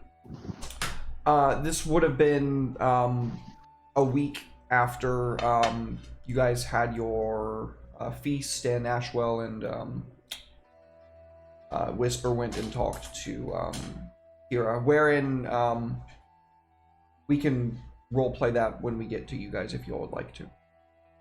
sure, I don't care. I would like that, yeah. I'm good with that. Find the men that feel well and were at the party, and those that don't feel well but are well enough to speak to. Grill them. Cross-examine some things, and You use the notes to get Interrogate. your plan together, and then we'll come back to you. How's that sound? Okay. I don't. Okay, fair enough. Yeah, so let's do that conversation with Kira and Ashwell and Whisper, and then yeah. So you arrive to the temple. It is exactly as Kira described before. On the outside, before you guys go in, there's these drow wearing like old kind of chitin plate that has been like stripped of their insignias. Ashwell would sort of walk to the guards and sort of just gesture. You wouldn't happen to be able to call the lady of the temple, would you? I'd like to speak to them. They effectively tell you that the inner sanctum is off limits to anybody that's not of the faith right now because there's an artifact that they are. He's not going to tell you, but That's fair. there's an artifact in there, and they're not letting anybody else in right now. And that's fair. Ashwell stands there, nods. I understand and appreciate the need for secrecy, with my career. But, if possible, I would very much appreciate being able to see the priest. He nods I and have- he tells the other one to go get Kira. Kira, you are summoned. What is it now? Well, hello there. Good to see you too. Whisper, why don't you tell them what's going on? It's something that's a little bit beyond my ability to help with, but I'd like to look into it. Oh, Whisper, darling, how are you? I've been better, to be honest with you, Kira. What's the matter, sweetie? Kind of looks at the guards. Oh, shoo. Be gone. They go inside and close the doors. I've been having these awful visions. Like, I don't really know how to describe it other than it feels like there's some huge thing hanging over my head. That doesn't sound good.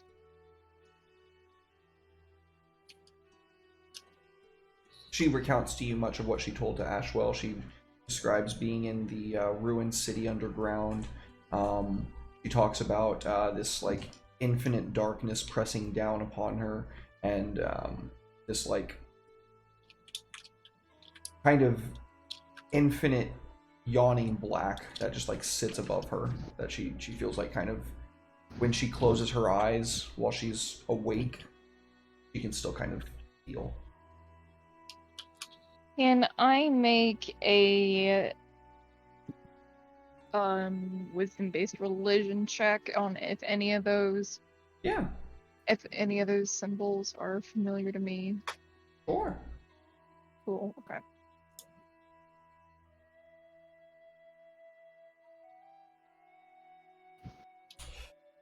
So they're a little bit foreign to you. You're definitely on the right track with the interpreting them through religious symbology. Elves having visions usually is a very important factor, especially when it's something like this. This is like clearly a very dark omen, but as to the specifics, it's like a foreign tongue to you as far as you're concerned. It's not something that you're well versed in. The mythology surrounding it.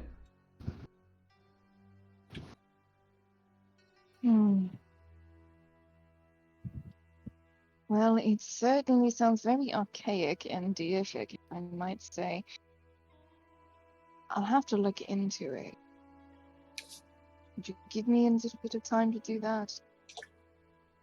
She nods her head, smiles. Thanks, Kira. Of course, sweetie. When you're ready, you can find us in the bottom of the keep. You can use the stairwell. Let them know when you pass you're here to speak to me. Take you directly to me. You're so kind. Thank you very much. Whisper, if there's anything else you need to talk to them in confidence, by all means. I can leave you to be if you need. I mean, I said pretty much everything there is to say about the matter right now. I think that if there's something coming, it's got to be a sign, right? I can only figure. We just have to figure out what the sign means and why you're receiving the vision. Because see what part you have to play in all of that.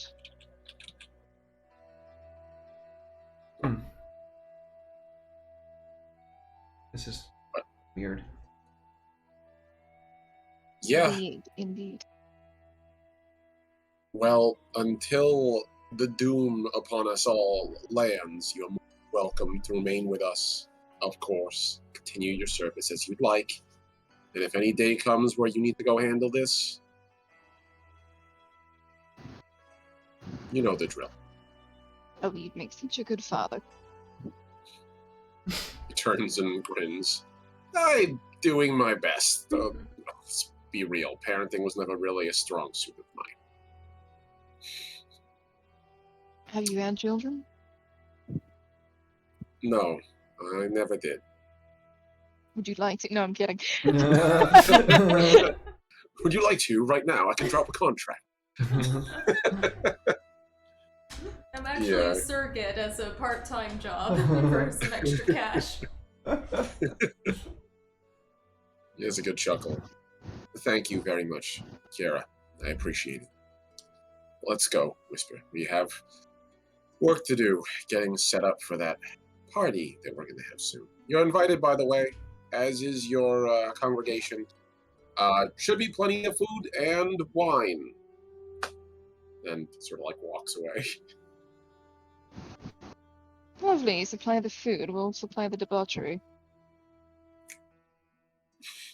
literally finger guns as he walks away. So, we will flash forward to a week later, where we can see, Kira, you're being summoned. One of the spiders seems to be ill. No, not my spiders. The babes. They make me money. Where do you keep the spiders? Are they like downstairs or are they like up somewhere? They're in the forest behind the temple, so they can roam as they wish. Nice. Well then, yeah, you are brought out from And- the temple. Sorry, go ahead. Also work like a little spider guard service to keep unwanted things out on our side of town. Sure. Yeah. So as you are brought out into the forest, you can see that the biggest of the spiders is kind of like nestled up. It's got its legs like curled inward, and it's making this soft, like hissing sound, like.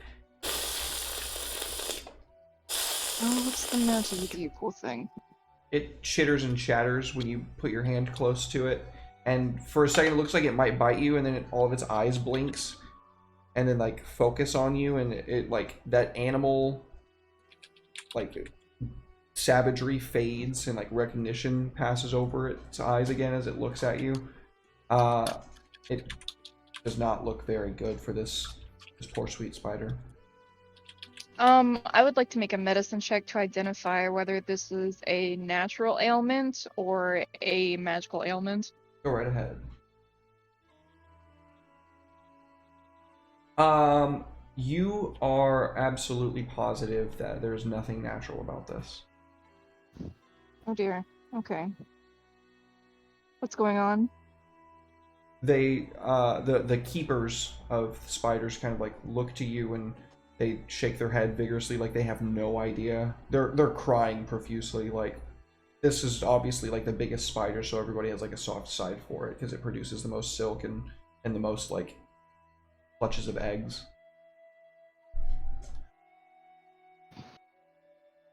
Poor mama spider. Okay. She's gonna, or they're gonna comfort the trowel, like there, it's okay. We're gonna try the most basic solution, and she will apply them with a lesser restoration. See how that works. It works, yeah. The healing that you're able to lay on this neutralizes most of the venom that's in this creature, and you can see it like the legs start to slowly like come out. It doesn't try to stand, but it more comfortably like gets from the position where it was and kind of like gets flat down on its belly on the ground and kind of makes these like chittering cooing noises at you. I'll give it a little bit of cure wounds to help with its pain. Poor little spider pain. That seems to be enough to like bring it back to basically full condition, and it looks kind of like confused for a moment, and then it stands up, and then it starts doing like these big zoomies around like on the trees and then like back down on the ground. It looks like it's gonna like plow you over, and then it just stops on a dime, and then you can feel like ichor from its mouth like wiping all over your face as it's like nuzzling you and putting its scent on you. Good spider. All the drow very quickly rejoice, and they wipe their tears away.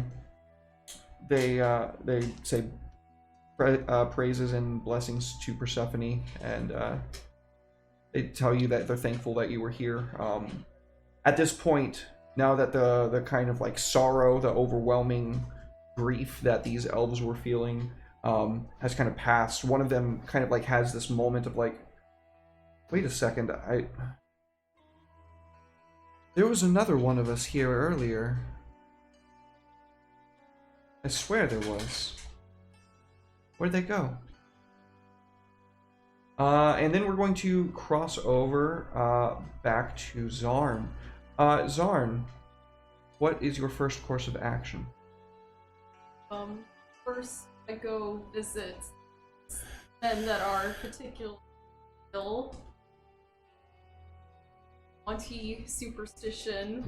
I rub an egg over their body, and then I crack it into a glass to help them heal. Is your solution to everything eggs? That's actually a Mexican tradition, but I'm using it I here did. because it's fitting. I'm sorry. That's just No, I just thought it was too perfect. I was like, I know of this thing, so it uses eggs. I'm gonna have Zarn use it. Unfortunately, you are not skilled in healing or magic. That is I healing, mean, and it does not seem to do It's a anything superstition thing. for their Zarn horrific believes poisoning. that it's doing something, but in reality, it is doing nothing. Thank you, Master. That's good. You're purging the sickness out of your body. Oh my god.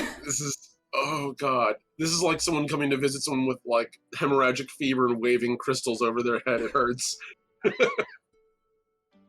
I've also called a doctor or someone, a healer, to come look at them. That's just Zarn's way of feeling like she's helping out. Do you know who that would be? Probably Kira, I suppose. Yeah. I send for her as I go to lightly interrogate. I'm not interrogating the men as if I suspect them necessarily. I question them about the evening and what they saw and did. So, about an hour later, your man returns with word from the guard outside the temple saying that nobody's being permitted in because they suspect that there's been somebody amongst them that wasn't supposed to be there. And they're not letting anybody in anywhere over there right now. That's what your man tells you. Fetch everyone who is feeling well at once. Them all here to me. After a short time, the remainder of your troops are mustered, and they've got their gear ready and what have you. I have them line up against a wall. I look them over. Probably pretty familiar with everyone in my party, so that if someone belongs to this group. Give me a investigation intelligence, please.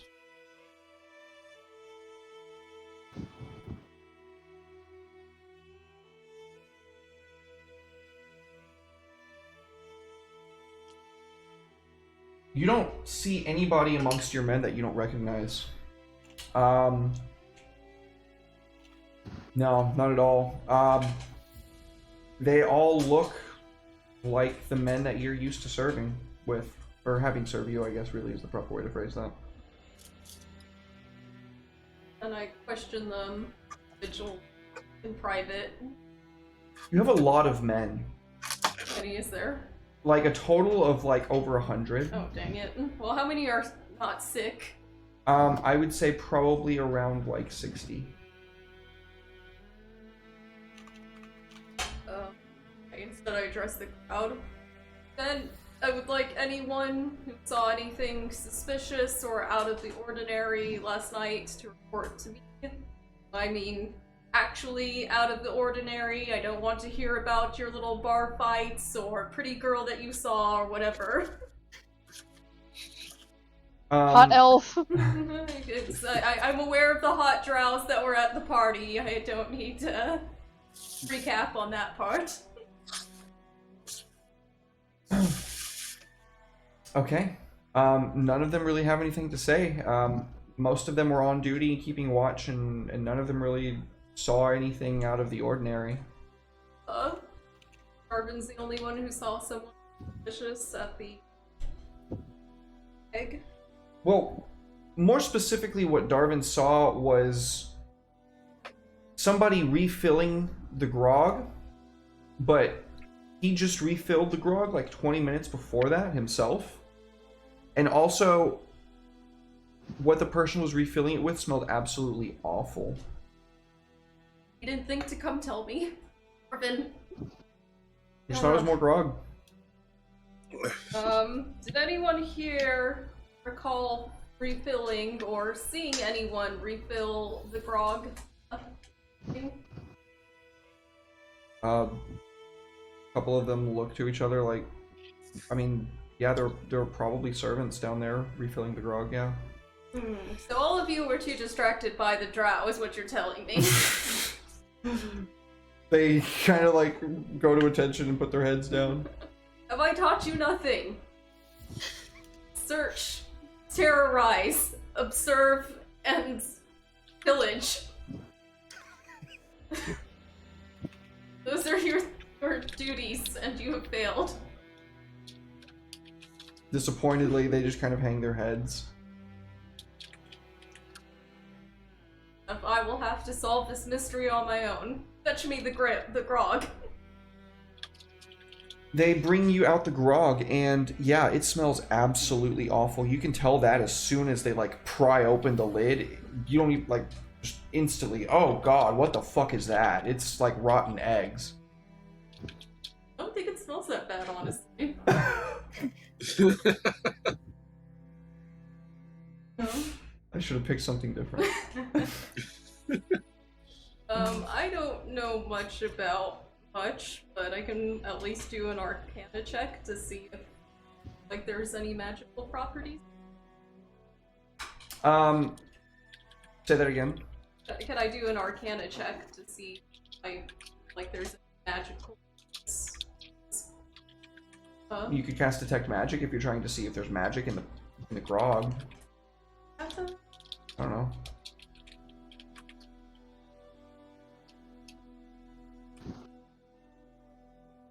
Otherwise, you could roll an Arcana check to try to determine what's wrong with the grog, as far as like what you might know about something like this. But that would be kind of a hard check to make because it's kind of specific. Medicine.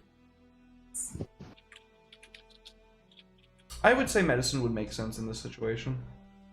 I think I'm so good at it with my +0. Smells rotten. Rotten grog. Possible? Just gone bad? Well, I'm immune to poison, so Zorn's gonna do something probably very stupid and take a drink of the gunky grog. So even though it smells absolutely awful, it tastes just fine, like hot grog at this point. Little bit of an aftertaste. It's kind of bitter, but doesn't feel fine. Could potentially. I can't get to Kira. I try and find Ashwell. They didn't let your man to Kira. They might be more Then I to you. grab a mug full of the grog. Tell the men to lock down. Don't let anyone else in or out. To continue tending to the sick men. Go knock on the church door myself. The guards tell you that Kira is actually not in here right now. She's out in the forest. Well, bring me to her. All right. After a brisk walk into the woods, you can see Kira being. No, I meant they. I apologize. You can It's see. fine. You can see Kira being surrounded by the drow, who are, I assume, probably still singing praises of Persephone for sending you to them.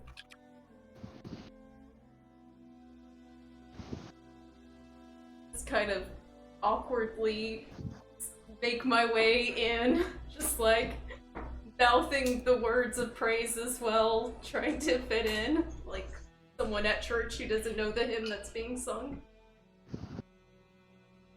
I just slide my way over to Kira. stand there until they notice me. What are you doing here? Talk to you, but I feel like I'm interrupting something. You are. What do you want? My men are sick, and I think they've been poisoned.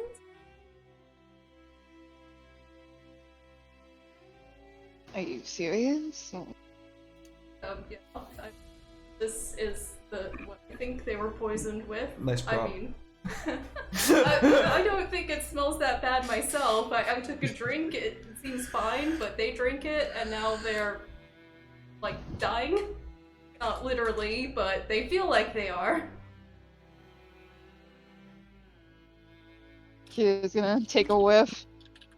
It smells awful. It smells so fucking bad, dude. It makes you retch. Give me a Constitution saving throw. Oh boy. Sorry. Like I said, Thanks. I didn't think it smelled that bad. You take a big old whiff from it right from the source, yeah. Oh, you're fine. Yeah, it makes you retch, but you're able to hold your lunch down. Oh, what the fuck? Turns and looks like, what is your problem? Sorry, Get pranked.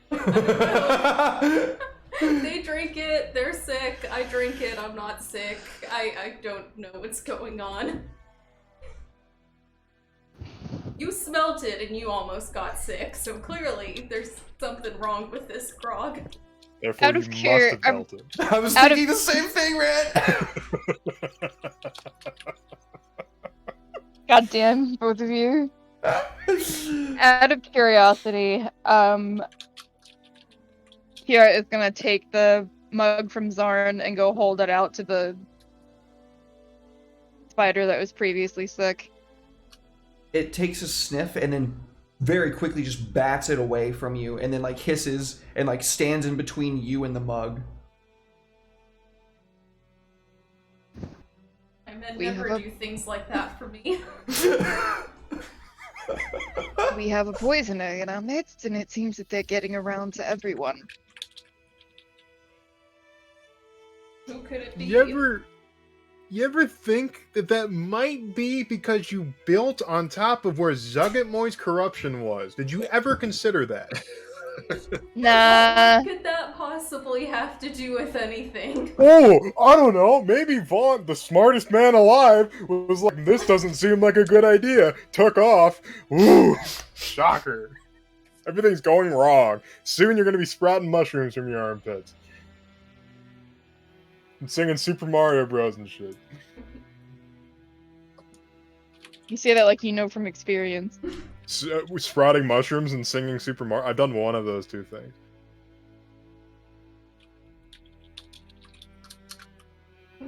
So, anything You happened? have advanced.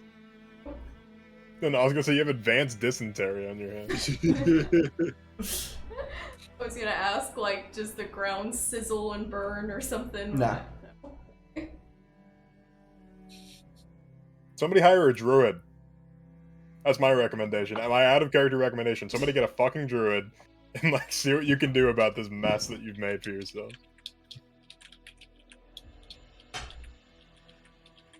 What do we need the druid for? We have a cleric. Can you consecrate ground? Yes. Okay, well then get consecrated. Nobody asked you. How long does Hallow cast? I actually cannot cast Hallow yet. I think. Oh wait, maybe I It's a can. 5th level spell. Yeah. Maybe I 24 can. hours. If you cast it over and over again in the same spot, it becomes permanent. It costs 1,000 gold each cast. Yeah, that's the problem. That's a lot of holes. 1,000 That's gold what the in church components which the spell consume. Church Yeah, tithes. I cannot cast 5th level spells yet. Better hire a paladin. Nobody asked you. Okay. So Now that's the problem. Nobody asked me. That's the exact problem that you're in. I'm imagining that Kira and Zarn are talking about what they think Vaunt would say, and then they're like, wait a second, why are we worrying about Vaunt? He's not even here. Let's get back to it. we're gonna have to perform a little seance to figure out the root of this and where it's coming from and how to fix it. And I'll go ahead and mention that we had somebody who is here who wasn't supposed to be here. We better get to the root of this fast before our people start dying. Would be ideal. Heard from Ashwell and his people. Have suffered anything? I think that's a great time to transition to the inside of the keep. I knew it was coming. I knew it. Oh no. I'll be right back. Okay. So, set the scene, big man. Tell me where you are first. You and Whisper went back after your conversation with Kira. Oh, that was a week ago. So where are you today? Sleeping off the juice hangover? You drank too much juicy? too much milk. Got Just have a little bit of a sugar rush. Had to take a little nappy. No, I think honestly after the party, he probably went back, and I think he's slowly trying to get his head around the fact that he's slowly not human, inch by inch. And as he starts getting these more intense dreams, he's starting to try to train himself a little more to rest differently. So as opposed to just going and laying in his bed and staring at the ceiling endlessly as he waits for weird dreams and visions to take him, he instead gets up, goes out to the desk that he usually works at over here, and he probably just sits out there and does work for a little while. Low energy, not much high intensity thought stuff, like the basic rubber stamp stuff he just needs to do. And eventually, when sleep gets ready to take him, he then goes to bed. So he's probably had a couple more later nights, and as he transitions closer and closer to becoming an elf, he's slowly extending the time he needs out there.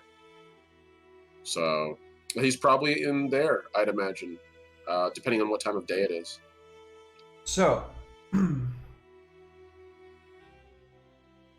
I would say it's early morning, and you hear the sound of a couple of your raptors coming through the doors down the hall.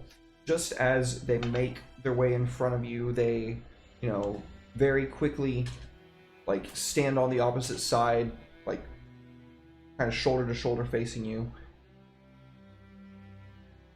I have an issue, sir. Oh, what's wrong? And he'd slowly crane himself into his full height, mask down, somewhat serious. I'm not exactly sure why, but I have reason to believe that Caprin put something in the grog last night.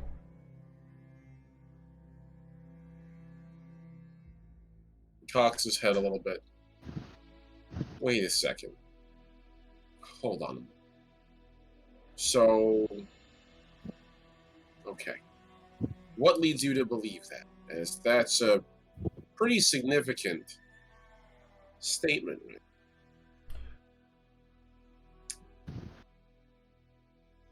What do you have to back up your claim? A few weeks ago, well, I guess it was a week ago, when we got back from that mission, I saw Caprin do something when we were setting the ambush that none of us knew that she was a shape changer, okay? She took the appearance of just like a little boy and ran out into the middle of the road where the wagon obviously came to a stop and we did our thing. I don't think we were supposed to know that, but I saw that. I was a little closer than I probably should have been, but I wanted to keep an eye out just to make sure that if anything bad happened to her, I would know. Hold it. And he holds up a single gauntleted hand. Shape changer. A shapeshifter? Nods. Yeah. He pauses. I didn't know that either. Please continue. Well, we heard that some of Zarn's men were poisoned. That's what was suspected, at least being rumored.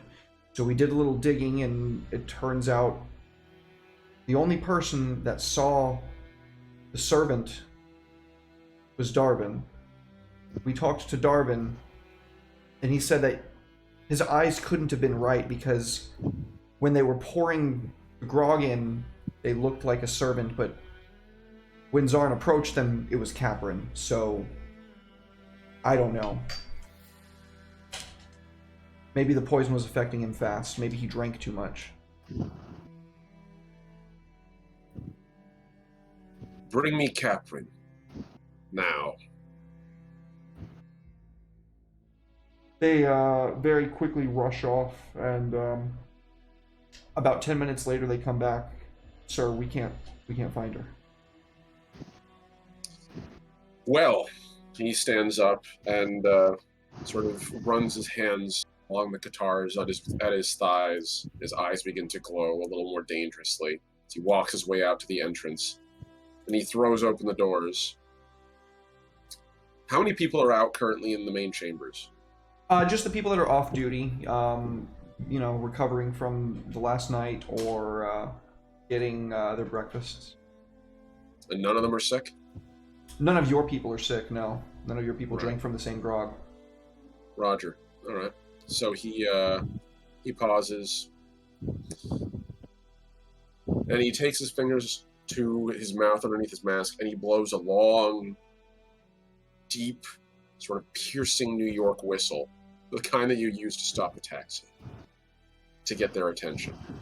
Everybody stops what they're doing. You can hear the sound of like silverware clanking onto plates as they all like look at you. Upright, right now. Attention. I want you in lines. Immediately.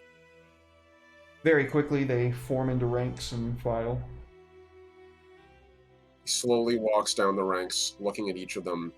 He's seeing if there's anyone who looks like there might be someone wearing like duplicates of the same person, or someone he wouldn't recognize among his own men.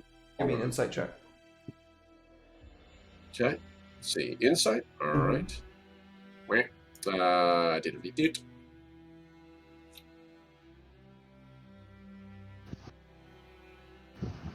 Nah, Chief, it's all good. Okay. He passes over them once, then comes back to the front. As of this moment, you are all currently on assignment. Every single one of you. Not a single one of you is to have rest until this assignment is complete, or until I change my mind. So, get it done quickly. You're all to find and bring Caprin to me. Caprin of the Raptors. Directly to me.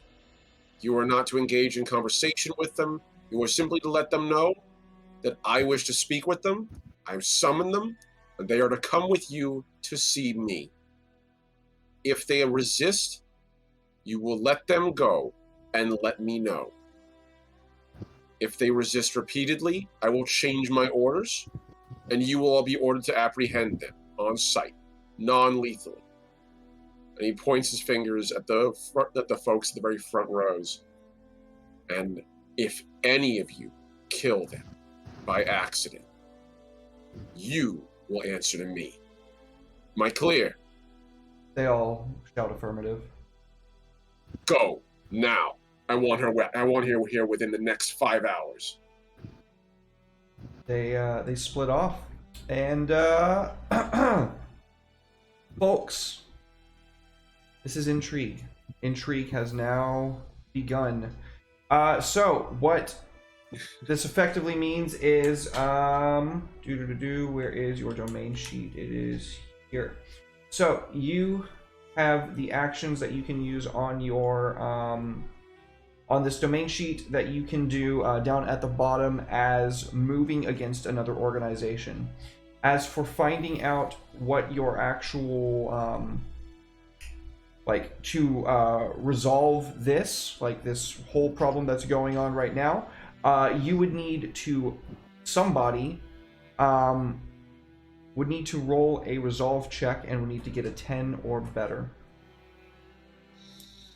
Like Ash? For it? Yeah, go on. Okay, I'm just trying to get the blinking page to open for me. There we go. It always does that. I have to copy paste it. It's good. It worked.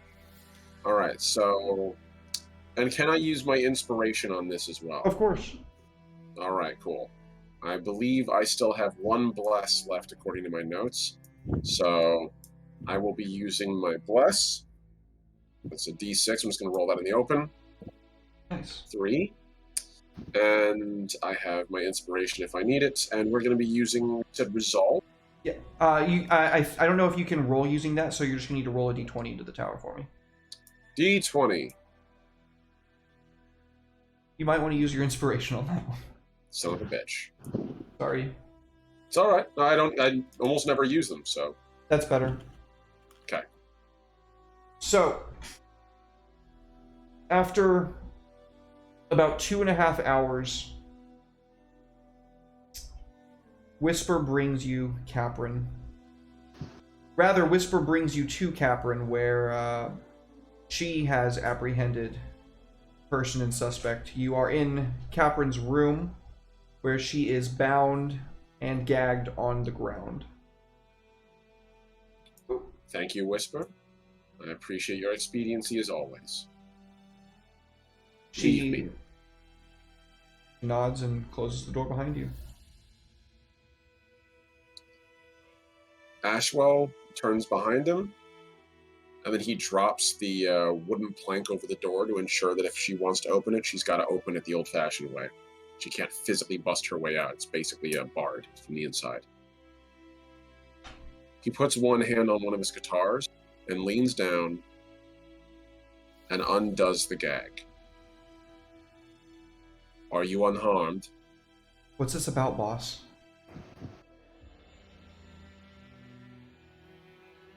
Pauses and sort of helps her into a seated position on her bed so that she's a little more comfortable. And he sits down opposite of her on that little... I'm assuming this is like some sort of chest or something. Yeah, that's where she keeps her personal effects. She also doesn't have a bed, she just has some pillows because she doesn't sleep. She goes into a trance and sits on pillows. Okay, that's fair. If that's the case, then he's going to help her down with the pillow so she's a little more comfortable. And sit down on the chest. Not putting so much weight that it's going to creak or anything, but just sort of negating his weight. So you slowly turn and look to her. Caprin, we have reports telling us that during the party, you may have spiked the alcohol. She just kind of gives you that look like, I've also heard that you might be a shapeshifter.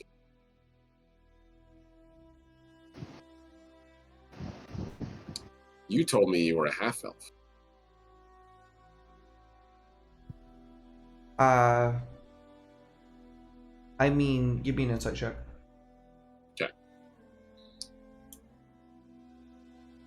I didn't say I wasn't a half elf. She says, I didn't say I wasn't a half elf. He stands up and slowly draws one of his guitars out. He can feel the heat going up the blade, go from a warmth to cold, like ice in his veins. His eyes glow. He slowly turns around to look at her from beneath his mask. Caprin, I had very simple rules. And one of them was that you don't fucking lie to me. And a lie of omission is a lie.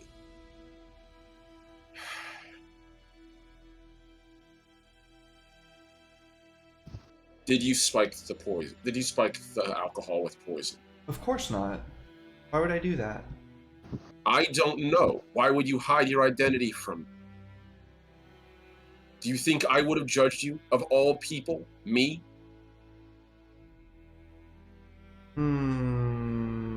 Maybe. I need a charisma saving throw from you, please. I believe. Let me double check on that just to be sure. That's going to be a problem. Yeah. Yeah.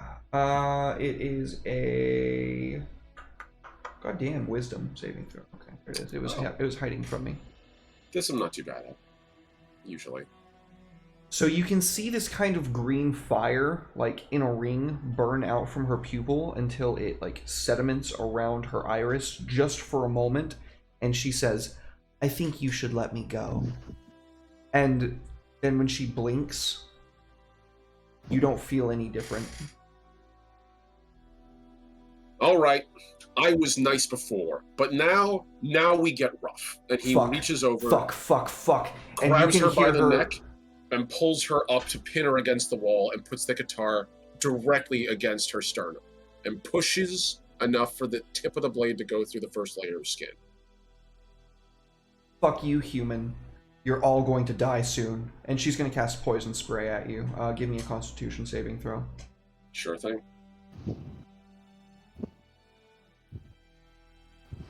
That's a nat 1. You're taking some damage. That's fine, Chief. How much are we looking at? It is going to be what level of spellcaster is she? Ooh. Oh shit, that's actually pretty decent.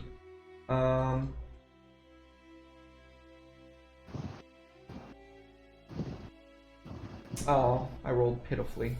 You take 14 damage as she opens her mouth and unfurls her tongue and spits this jet of poison into your eyes.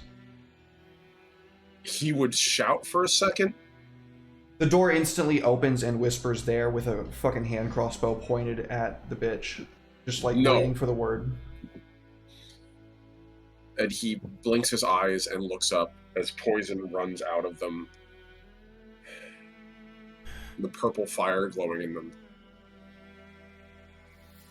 You broke my heart.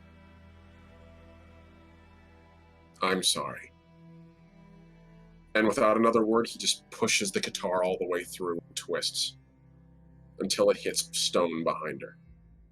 And he leaves it there till she dies.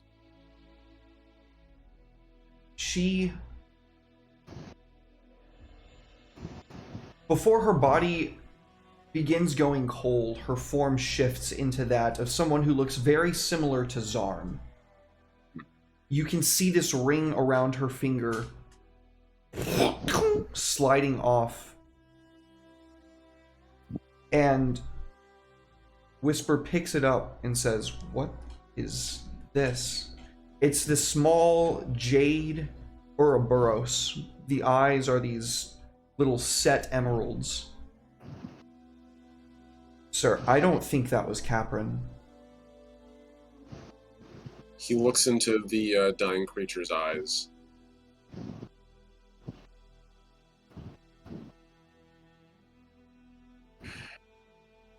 You took one of my apprentices from me. This was the kindest thing I could have done for you. And not waiting for any response from the dying creature, he's literally going to ventilate. Just back and forth, once, twice, 3, 4, 5 times until they stop moving, stop thrashing, and then just let go. Yeah. They're dead. They are riddled with stab wounds and just no more life in their eyes.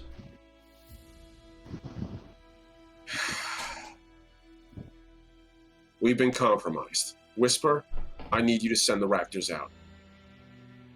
Sir, if we send Find them your out, sister. how do we know that they're not going to be taken by more of these things? Then you go as a group. You move as a unit. I don't want you dispersed at all. You will watch each other and keep each other safe. And if you get in trouble, you come back here. You use all my lessons. I want you to find out who did this, where she is. I trust you, Whisper. You can do this.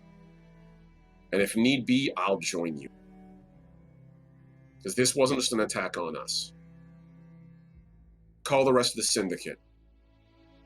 I want them to meet me in the chambers. And I want the chambers clear. Have everyone else go home. The remainder who are on duty are to post up outside. Inform them they've done a good job. You've done a good job. Slowly looks back at the body. Damn it. Was going too easy, wasn't it? We'll get it done, sir. I know you will. Go. She lowers her weapon, and without another word, she is out the door. So, I think this is a good time for us to go over to Vaunt. Eventually, you'll be receiving word of what's going on at the keep, Vaunt, while the rest of them are gathering and having their powwow, which gives you ample time to set up some kind of long-distance communication if you feel so inclined. But knowing Vaunt, you don't want to do that. I told them that I wanted nothing to do with it, so I don't care. I'm too busy, starting an empire while you guys are fighting over mushrooms. So Our letter is like a jury duty letter. There's no way for us to know that he received it. It probably just got lost in the mail. And then I'll get arrested for it anyway, even though I was none the wiser. Gotta love United States. But yeah. So Vaughn has control over the casino. Absolutely. I think that before we go any further, the very night that you get control of this casino, you would be visited by Celestine. Probably like, I don't know, what are you doing with that dub? Are you having a nice bath? Are you doing more research with just like reinvigorated, I'm the best? What are you doing with that massive dub that you just got? Yeah, no, Vaughn's like doing backstrokes in a pool of money. No, he's he went to the chief officer's thing, like the owner's office, and he's just sort of sitting there, and he's actually writing up things. He's very meticulous. He's not being greedy in that sense, because I know about that freaking thing that you put on me about being an ascetic. He is doing this as a means to an end. This isn't greed. He isn't trying to make like overwhelming profit. I didn't put that on you. You chose to draw that card. You can always choose not to draw the card, okay, motherfucker? Second of all, continue. I was never told that, but okay. I literally said it. I always say it. You did? Yes, I thought, always. No, the effects that happened in that mushroom cave were just instantaneous. You didn't say there was an option. No, I said when we did the card. That was what made you an ascetic. The card made you an ascetic. No, well, yeah, I'm talking about the asceticism, not the The card made you an ascetic, right? Yeah. Yeah, that was your choice to draw that card. That wasn't the card. It was a card-like effect in the cave after we killed the Avatar of Zugatmore, right? Yeah. So that wasn't my choice. You I didn't rolled have insanity. A choice. That's right. You failed your insanity check. Yeah. Okay. Well, I don't feel bad about that at all. That's just the dice, baby. And I have disadvantage on checks if I go against it for you like. See an avatar of a demon lord, you fucking have to roll on the insanity tables. Okay. Everything that happens after that is just a game, man. The irony of Vaughn of all people getting the ascetic one, where it's just like you don't desire or pine for anything of material essence, and Vaughn's just like, oh, my entire life uprooted. I will be right back in just a moment. Okay. But in that regard, Vaughn isn't doing this out of greed because he wants to have money. He's doing this more so out of a control thing and to establish a means to an end, which to him is just like he's not a proper ascetic. He's probably breaking the rules on a few different days, so he's probably going to feel like shit. I'm imagining the disadvantage on all checks. No, it's like a penalty, right? It's a -2 to all rolls. Yeah, just for 24 hours, if I remember correctly. Yep. He's but probably it is also breaking. Yeah. He's probably breaking a few of those, just like on off days, and he would on those off days he'd be like, "Okay, leave me the fuck alone. I need like time to recuperate." Cheat days. Cheat days, yeah, where I just have to have a piece of gold or something. One of those chocolate doubloons, Like I said, Vaughn's writing out. He's meticulously writing out a plan. And not only a plan, but also like where profits are going to be going, percentages and stuff like that. And he's getting involved pretty much in every aspect of the flow commerce in this casino to make sure that nothing goes over his head or past him, especially considering that there was a lot of skimming going on, and he can instantaneously figure that one out. He doesn't even need to have the paperwork to know. Every motherfucker that works here was taking some off the top, dude. Yeah, that's why he dismissed everybody except for the people that work the tables, because they are the least guilty, because they couldn't have done any of that realistically, because you have to turn in things. But from there, he's gonna give the employees a raise, because they probably weren't getting paid fair to begin with. They're probably just making ends meet. He'd give them a raise. He'd refurnish the place to make it sort of like, because refurnishing the place would probably bring new eyes to it, rebranding it as well. Vaughn's gonna rebrand it under new management signs up. Yeah, under new management. Yeah, that would get a lot of people in. The sign, he's gonna rename it to the Underworld, and that'll be. This is just the start of a greater empire. This is gonna be his first casino. Fantastic. Well, what you have done is, sorry, go ahead. I was gonna say it's the full Gordon Ramsay Kitchen Nightmares rebrand experience here. I wanted a peeling color. Well, what you have effectively done is taken majority ownership. We'll say that the Illithids own about 40% of the shares in it, which is incredibly generous considering that they fronted you a bit more than you had. But for the most part, they stay out of your way. They just want the bodies of the people whose souls you claim. But what you've effectively done for yourself is purchase a level 5 establishment. So that is going to net you 1,000 gold a season. Generates 1,000 gold per establishment level per season. I'm sorry, so that's 5,000 gold per season. Yeah, that's a lot of money. Oh yeah. So it says it right here on the page down at the bottom. That's a lot of money. That's a lot. That's a lot. I love that. That's right on. So he's got a 5th level establishment. So like you said, he's making 5,000. Yeah. How high can they go? Is it just 5th level to Yeah. 2.5? So this is like Their a max maxed out. level establishment. Yeah. That's sick. The river was a very well-established casino. It had been here for over 1,000 years. It was literally made by the denizens of hell as a means to get souls.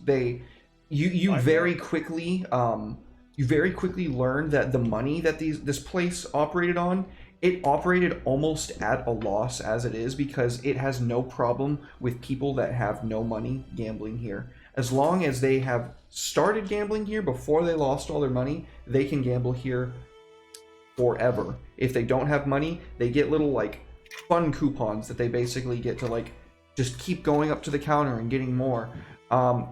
They can still win their gold back, by the way. They can still win it all back with those fun coupons. Nobody ever does. The first thing that happens is they get an eye taken from them. That way they can have their soul scryed in hell and looked at any impurities that can be legal grounds for them to be damned. The second thing is that they take their dominant hand. That way they can like start fucking with this person from hell and getting their soul softened up to be shunted down the river Styx. And then the third thing they take is their soul. And this happens over a course of a year period each. The first year, you lose an eye. The second year, you lose a hand. The third year, well, they take your soul at the end of the third year. You're still shuffling around, by the way. But your soul's not. You know what this kind of reminds me of? I'm not like, this is really creepy and I love it, but it's also making me think of like the soul sucking machine from the Cuphead show. Oh, I haven't seen that. Is it good? It's really good. I enjoyed it. I Yeah. watched it twice now. It's so good. Yeah, I But, watched it 3 times, so. Yeah, I was thinking the dangerous soup from Goosebumps, but that's just me. if you fail a game of skee ball in the Cuphead God, thing, it Omni, you're sucks your so soul out. old! But yeah, Vaughn's not like Vaughn's technically the CEO right now, but he's gonna look to hire an actual manager so he doesn't have to like divide his attention. Hashtag girl boss! I'm not doing multi-level marketing. Hashtag girl boss! Shut up. I mean, you are like technically doing like the kind of multi-level marketing. Am I? I own a brick and mortar establishment. That's not multi-level marketing. But you're still sending people to hell. Well, they're sending themselves to hell, not me.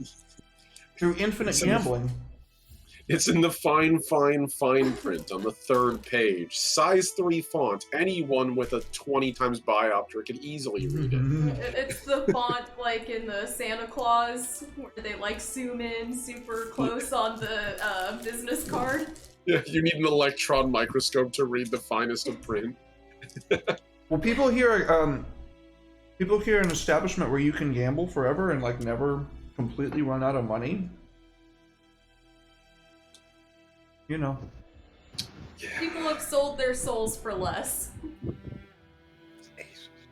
Yeah, make the Vaughn's just sprucing the place up, making it more lively, trying to bring in more customers and stuff like that. But, Like, hey, we have margarita night now. So one night while you're sorry, go ahead. Ladies' night, 2 for 1. yeah, we play Jimmy Buffett all night on repeat. On No, don't. No, that sent me back to SeaWorld. I'm not happy. So one night while you're working late, the fire that's like sitting in the candle begins to glow and grow exponentially out of control until it manifests as a Cambion who has a striking resemblance to Celestine. You imagine that she's probably a Cambion of great import until you take on like the scrawling on her plate and you determine this is not a Cambion, this is an Arena's. Oh. More powerful Cambion. I have a cool fucking ink pen and I'm trying to get into character and I can't find it. That's a big move, buddy. Where the fuck me ink pen? Anyway, continue, please. So as she manifests, she says, "So, you found the place to your liking, then?" Well, yes, it's something to distract myself. Sure, I'm going to find somebody to replace me once I get everything well-oiled. Say it that way. As I've heard it, this place has stood 1,000 years on this plane. The river Styx itself, of course, is ageless. It will be here long after you and I have departed. Celestine sends her regards. You have undoubtedly made your peace with what she has asked of you. Indeed. Vaughn's just like looking around the desk and he has like a little fire lit up on his fingers. He's just like, where the fuck is it? She says, well, I do believe there is a number of approvals that must be made, but for the most part, this is yours. These business partners you've taken on, they're not going to be an issue, are they? No, they simply wish for the brains of victims, and they're soulless by then, so like it matters. How efficient. Indeed, they're a bit of a viscera cleanup detail. I suppose all creatures must have their uses. Alien, however they may be. Yeah, so I'll have to keep them out of the public eye so that newer people don't get scared off, but... I was told to give this to you. She hands you this scroll. It's locked with an infernal seal. You will find some of the research that you have been inquiring about be found in the contents of this. As you wish. She nods. Before I go, your acquaintances seem to be having some sort of trouble. Who? The other ones, I wasn't really given too much details. I was just told that should you be interested, they were going to be having a group meeting and I could take you there now.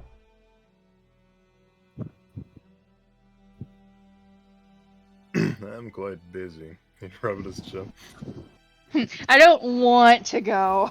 Is there an expeditious way I could return? I have much to do. You are a wizard. Do you not have a teleportation ring set up in your tower? Not yet. What of your lich? He can't do it for you. It's not that he couldn't do it, it's that I'm not sure I trust him to. He's a bit, senile. Well, I suppose I could talk to him about it, he'd mumble. she gestures to the scroll. Soon enough with that, you'll be able to take your tower wherever you damn well please.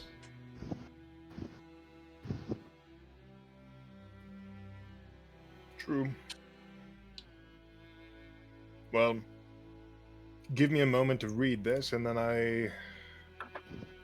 Why don't you open some sort of communication network between here and there, so I don't have to leave? Do I look like I'm made of time? Do I look like I'm made of time? You are immortal. I am not. I'm a champion of hell. I have bigger fish to fry. I was told to offer you transportation. Nothing more.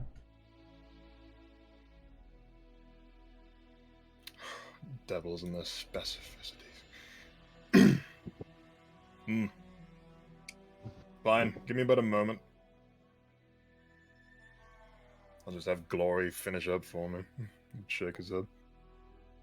Oh yes, I'll just finish up for you. Wonderful. Let me just clean up for you. Oh, did you not dust today? I'll get it for you. No problem. What are you good for? I look over at the tiefling.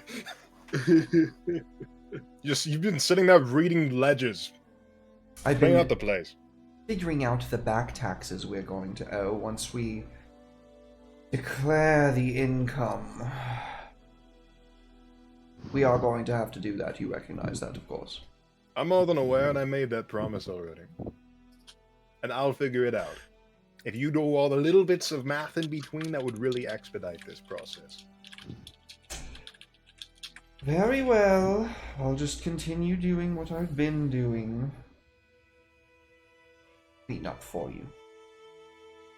Ah, thank you. You're too kind.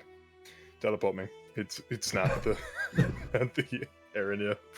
She looks like she's gonna reach for her whip for a second. And then instead she puts her hand out on your, like, the palm of your hand, and in an instant you are both wreathed in these, like, reddish black flames and transported square into the middle of... Well, it looks a lot different than the last time you saw it. But I'm just the key in a from- wreath of fire just blinks in the existence. I sense a disturbance in the force. This time it's not a good one.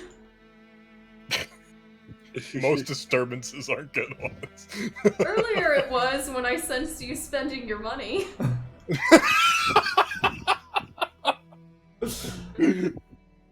So just as the Syndicate is sitting down, yeah, you guys are like getting all the fucking regular troops and what have you are like vacating as Ashwell has just called this meeting. There is an explosion of hellfire, and suddenly a very, very hot chick, get it? It was a pun, is standing next to your friend Vaunt. Well, I believe my work here is done. If you need anything else, don't call me. And she disappears in another pillar of flame. Why the smoke? It smells like farts. But yeah, it's sulfur. Yeah. Certainly know how to make an entrance. No kidding. Vaunt's wearing like a very professional, like, nobleman's outfit. He looks very suave. Like he just got off of a very high profile job. You're here in your power suit. I'm more...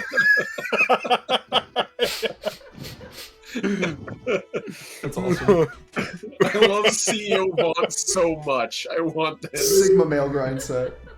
Now I want to draw a God. tiefling in a power suit.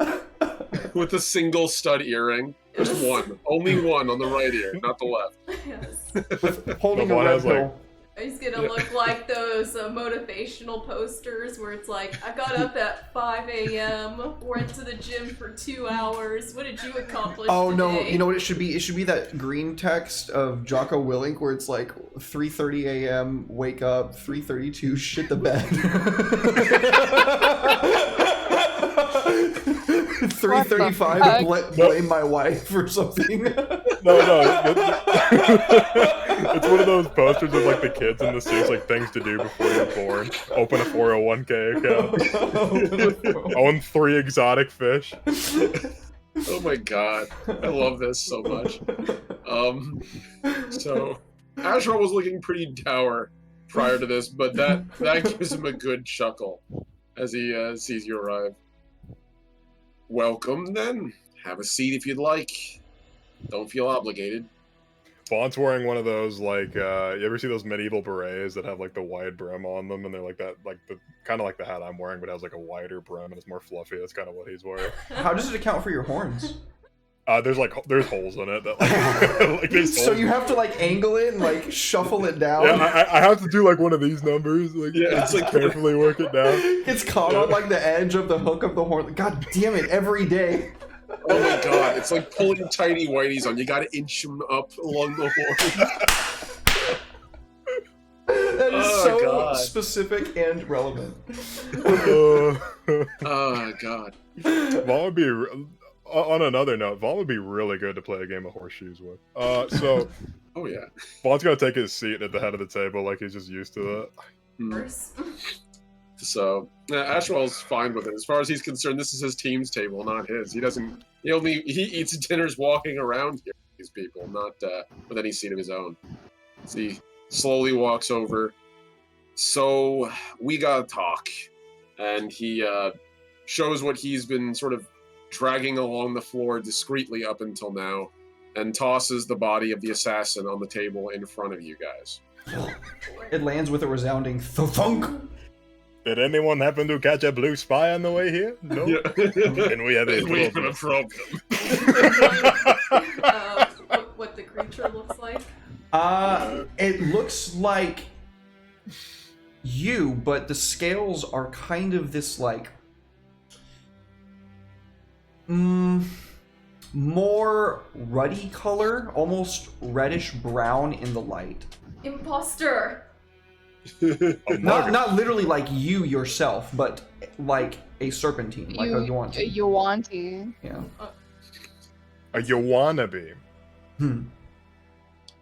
Can I examine the body while they're talking? Yeah, how do you examine it? History, because I've probably seen dead Yuanti before. Sure, Like, go ahead. I can see if the anatomy's all this. Go ahead.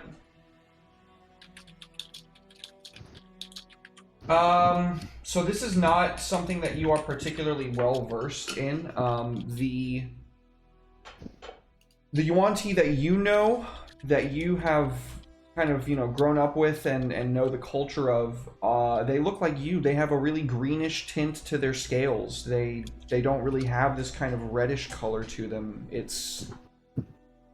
And you're very keenly aware of the fact that different Yuan-Ti are like kind of forced to undergo different rituals at different points in their lives and made into something else, but none of the rituals that you've ever heard of result in something like this. To you, this is, I mean, it literally just looks like a Yuan-Ti, just a little bit different color. Sit there and poke at it suspiciously. Talk. So that was masquerading as one of my apprentices, and the reason for the poisonings in this complex. And why was I brought here because of this? Because I can all but guarantee if my flock has been infiltrated, they're working on getting to you. Well, what the fuck am I doing here instead of waiting there for something to happen? This is a problem we're all going to have to face now. Careful as always. You decided to settle here. I said I wanted nothing to do with it. So where does this come in with me? Well, it's not all about you, is it? You're right. It's not. It's all about you. Why don't you Unfortunately, go ahead. Why don't you summon your fire demon and be gone then? We can solve this ourselves. The solution to this problem was to not build on demonic ground. Like I advised against, but no one listens to Vaunt. He's just an angry tiefling. This has nothing to do with the demon. I have my doubts. Demonic corruption takes many different forms. Well, what I can tell you right now is that practically speaking, someone has it out for the Syndicate. And I don't know if they're going to draw much distinction between our arm all the way back in the city and our arm out here. So your business ventures are now in danger as well. And I don't think they were particularly attracted to any one of us. I think they just struck us here because this is where the concentration of us are. Simple as that. You don't have any business ventures in the city you want undermined, would you, Mr. Fancy Suit? No, and actually, I just finished refinancing a business that I should be there overseeing. But instead, I have a stupid little tiefling that's a conjuration looking over my business instead of me. So, Well, this was a courtesy. If you want to go, the door By all is there. means, go. But you might want to get a little assistance from us. Or at least from my flock to avoid this happening to your staff. We found this person after they poisoned pretty much, what? How many of your folks are now injured, poisoned at this point? As he turns to the two of you. Well, that's a strange thing I've been pondering. It's as if my people took the heaviest hit, although they seem to have been the least damaged. Strange that about half my men are incapacitated, but only one of Kira's spiders was targeted. Seems as if, other than the person that this creature was fostering as, you didn't suffer any casualties or to your Is that an accusation? No, it's odd that everything does mismatch. Actually, I did. Oh, you did? This creature took the form of one of my apprentices. Oh, I mentioned that. Like, that was the thing that your party suffered. Yeah. Weird that if they were going to poison everyone, why not poison everyone? I just poisoned some of my men and then one spider. I don't understand the reasoning. perhaps consider this for a moment. They're trying to incite an insurrection amongst the three of you.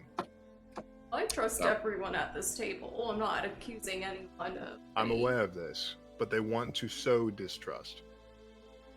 I agree on that assessment. All of your men are probably scared or wondering or paranoid, so they're going to start accusing one another from your different little factions you've created here. So, it seems like we need to come to a conclusion, find out what's going on before your men start killing each other. Oh, now it's we. Oh, I'm offering my assistance freely now. Thank you for that. Well, perhaps we appreciated. don't want it. Should look at Astral like, Well, then you can pay for it. Just I'm then, actually, you can all hear the door to the stairwell burst open, and a few drow rush in. Chief of which being that very dark purple skinned drow that I described at the beginning of the session, as he, out of breath, scrambles up, puts his hand up on the pillar, and like, Priestess Kira, the dragon egg, it's what gone. about it? And that's What? where we're gonna end the session. What? What? Jaws! Jaws! No! No. Dragonhead, literally everyone, what? To be continued on the bottom. Sorry. Malsguard's like, what's this about an egg? Dude. I'm listening. You're the one person without the shocked look on your face. You just look hungry. Someone say egg. Oh, Dude, thank you for this, man. oh, hell yeah. That's it. Yes, thank you for running, even though you are sick, you poor thing. Oh, for sure, dude. I wouldn't miss it. I love Covet Syndicate so much. I love playing D&D with you guys. I would not fucking miss it. Hell yeah, Chief. Well, that was some fun little intrigue there.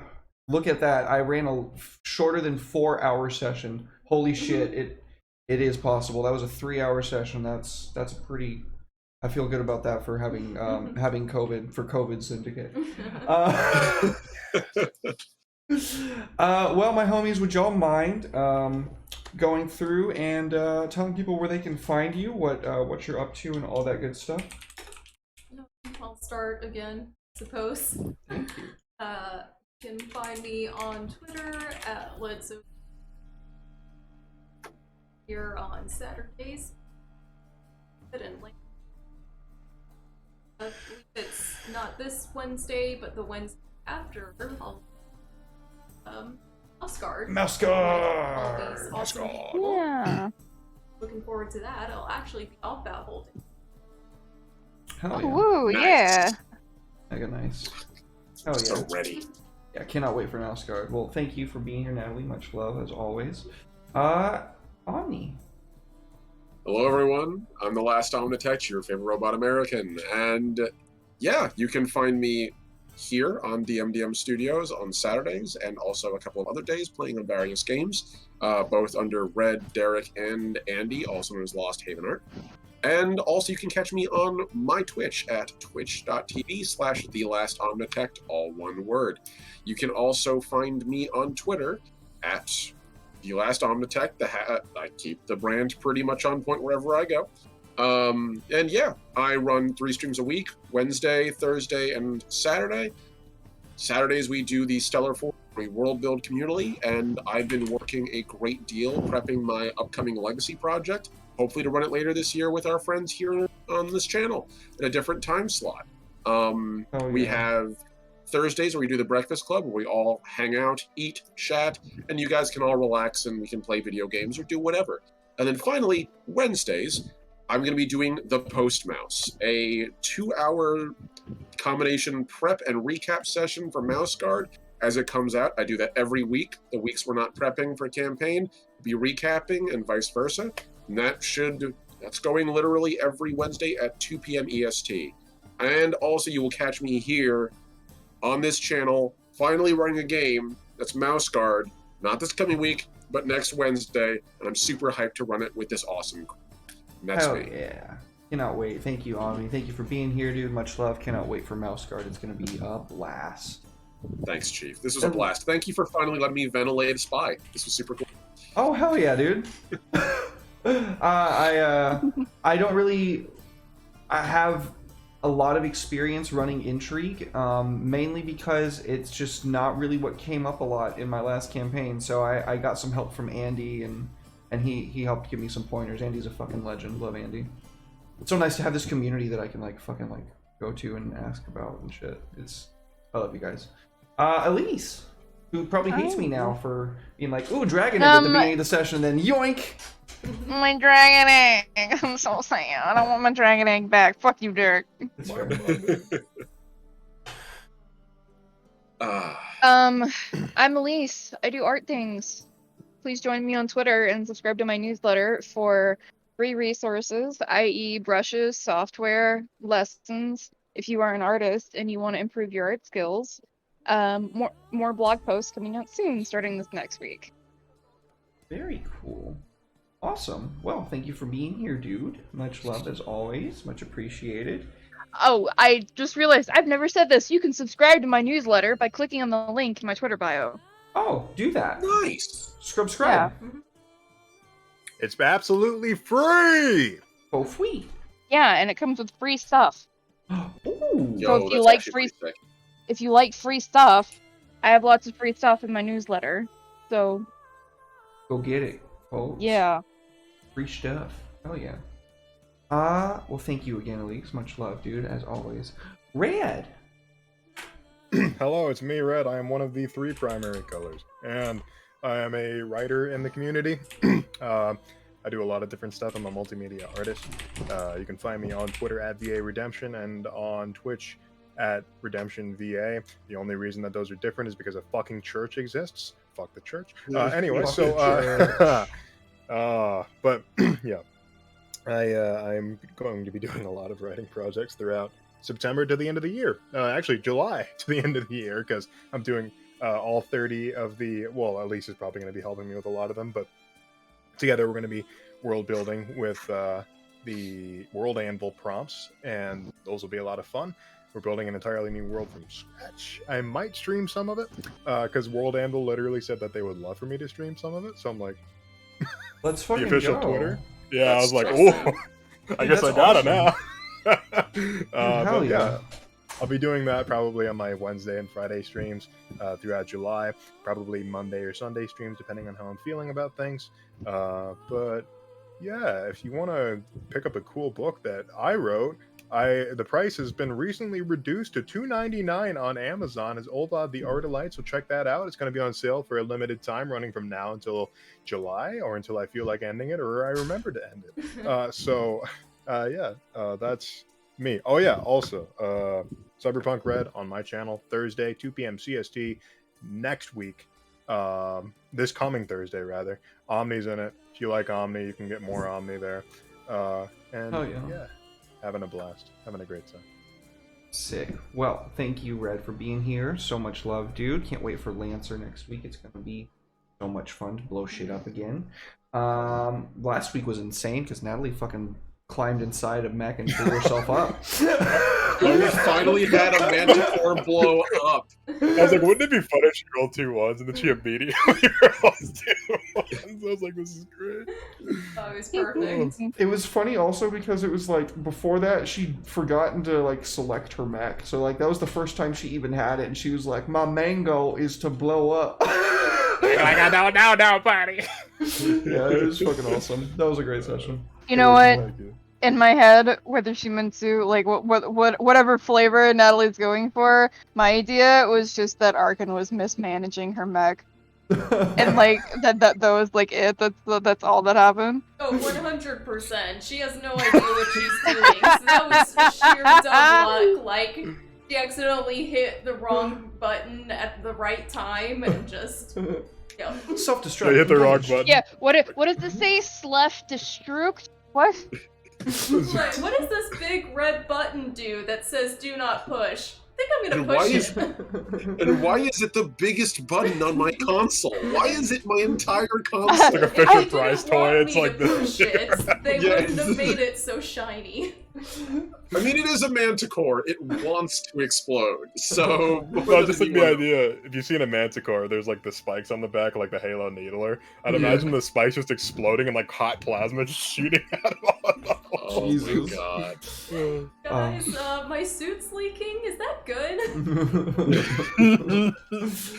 Oh man, that's such a fun game. I can't wait for more. All right, folks. Well, this has been Covet Syndicate for this week. We are gonna be continuing seeing what happens in 2 weeks with more, I believe, as long as there's nothing that comes up. I don't have anything planned, so should be good. Are we gonna be... I can't wait 2 weeks. I need Oh, my it's 2 dragon weeks? back. Sorry, nope, I just lied. 2 weeks. Natalie and I are gonna be out of town, so 3 weeks. No. yeah, 3 weeks. Lancer next week, and then we'll probably just do Covet when we get back, if that's okay with everybody here. Yeah, that'll- This is some bullshit.